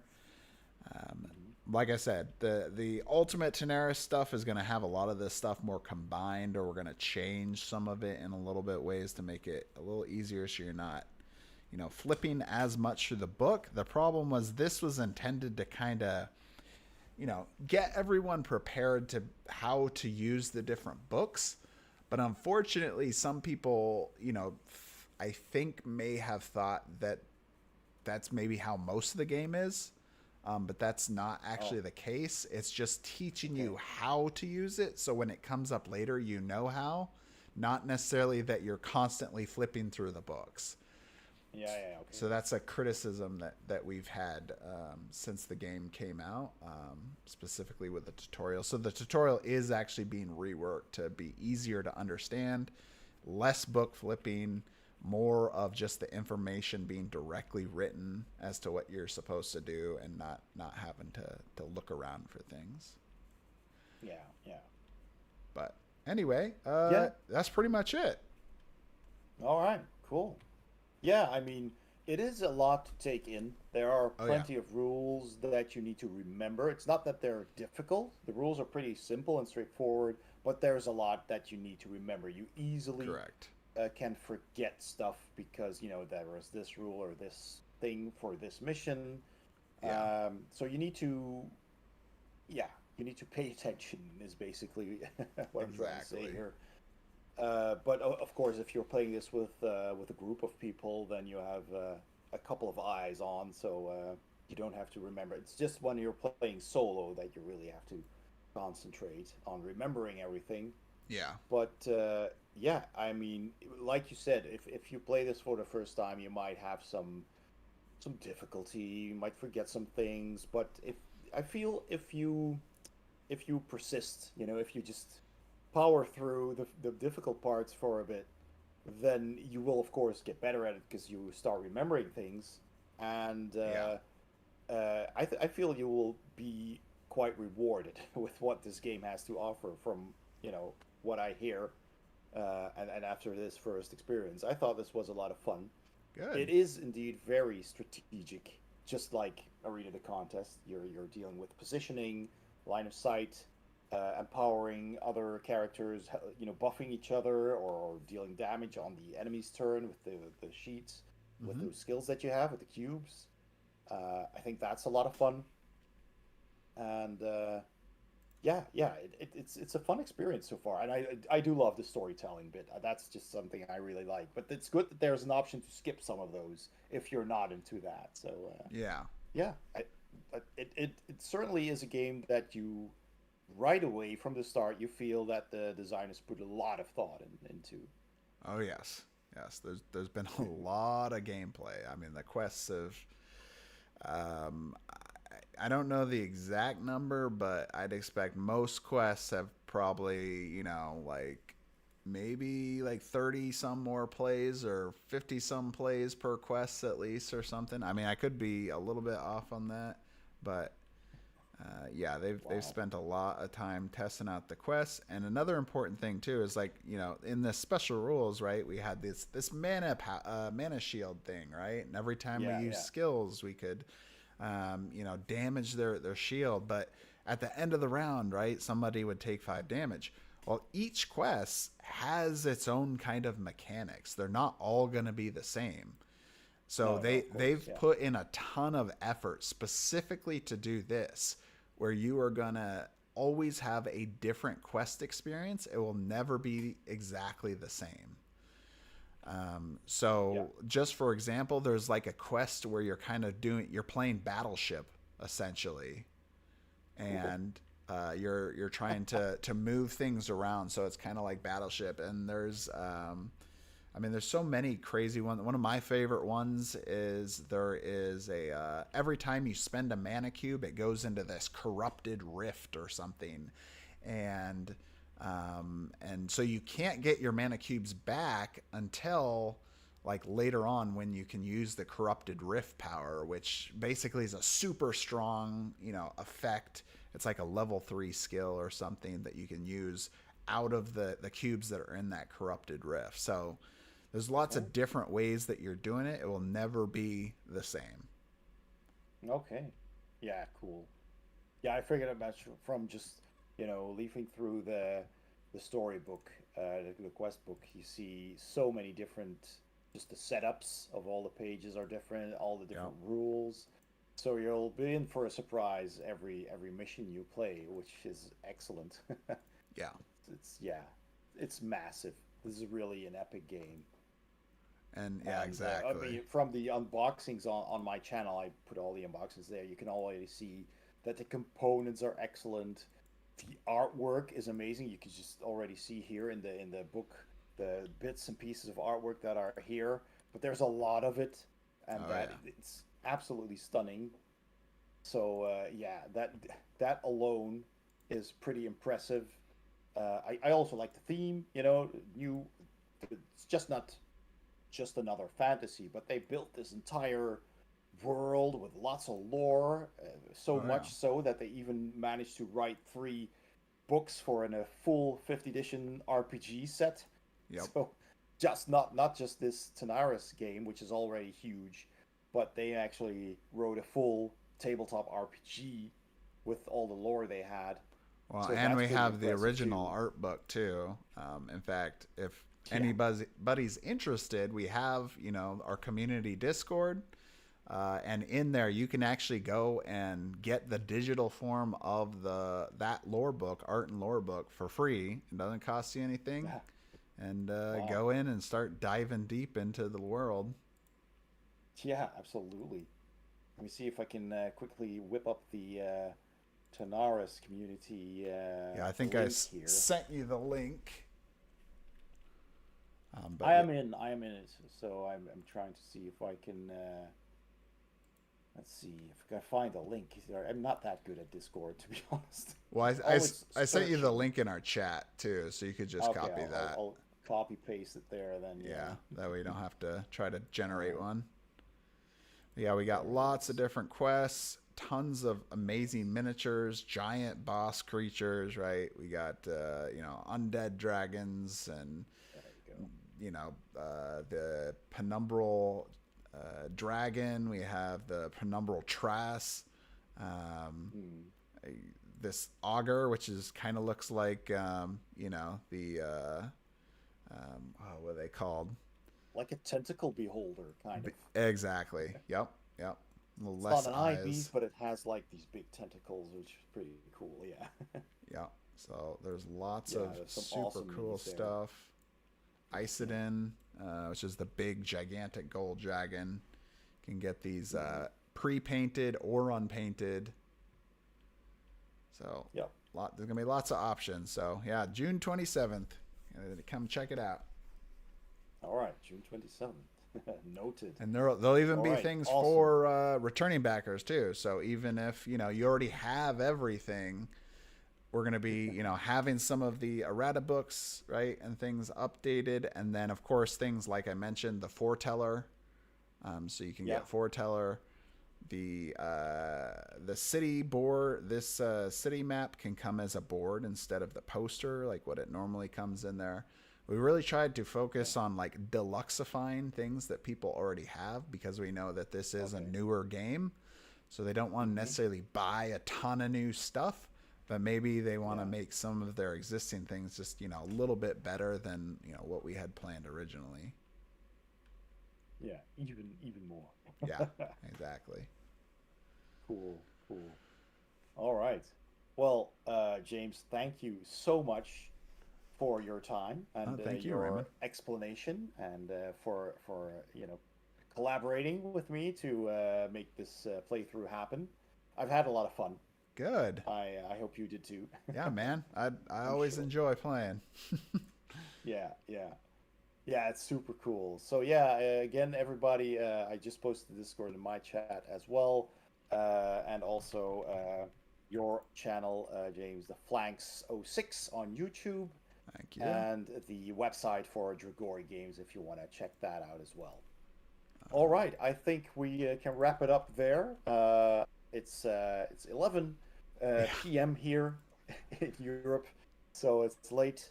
But I had a bunch of fun. This was great, and yeah, um, that's that. And thank you so Awesome. much, James. We'll probably see each other online For sure. often. Yeah. Well, thanks, And Raymond. I look really out for that new appreciate Kickstarter. taking out the time to play, and yeah, we'll talk again soon. For Yeah, all all right. my viewers, we'll see you at the next one. All right. I'm just gonna end the stream here. Thank you so much, everybody, for having been here and for watching. And you can always join in either the Tanares Discord or my Discord if you have any questions at all. See you next time. Bye bye.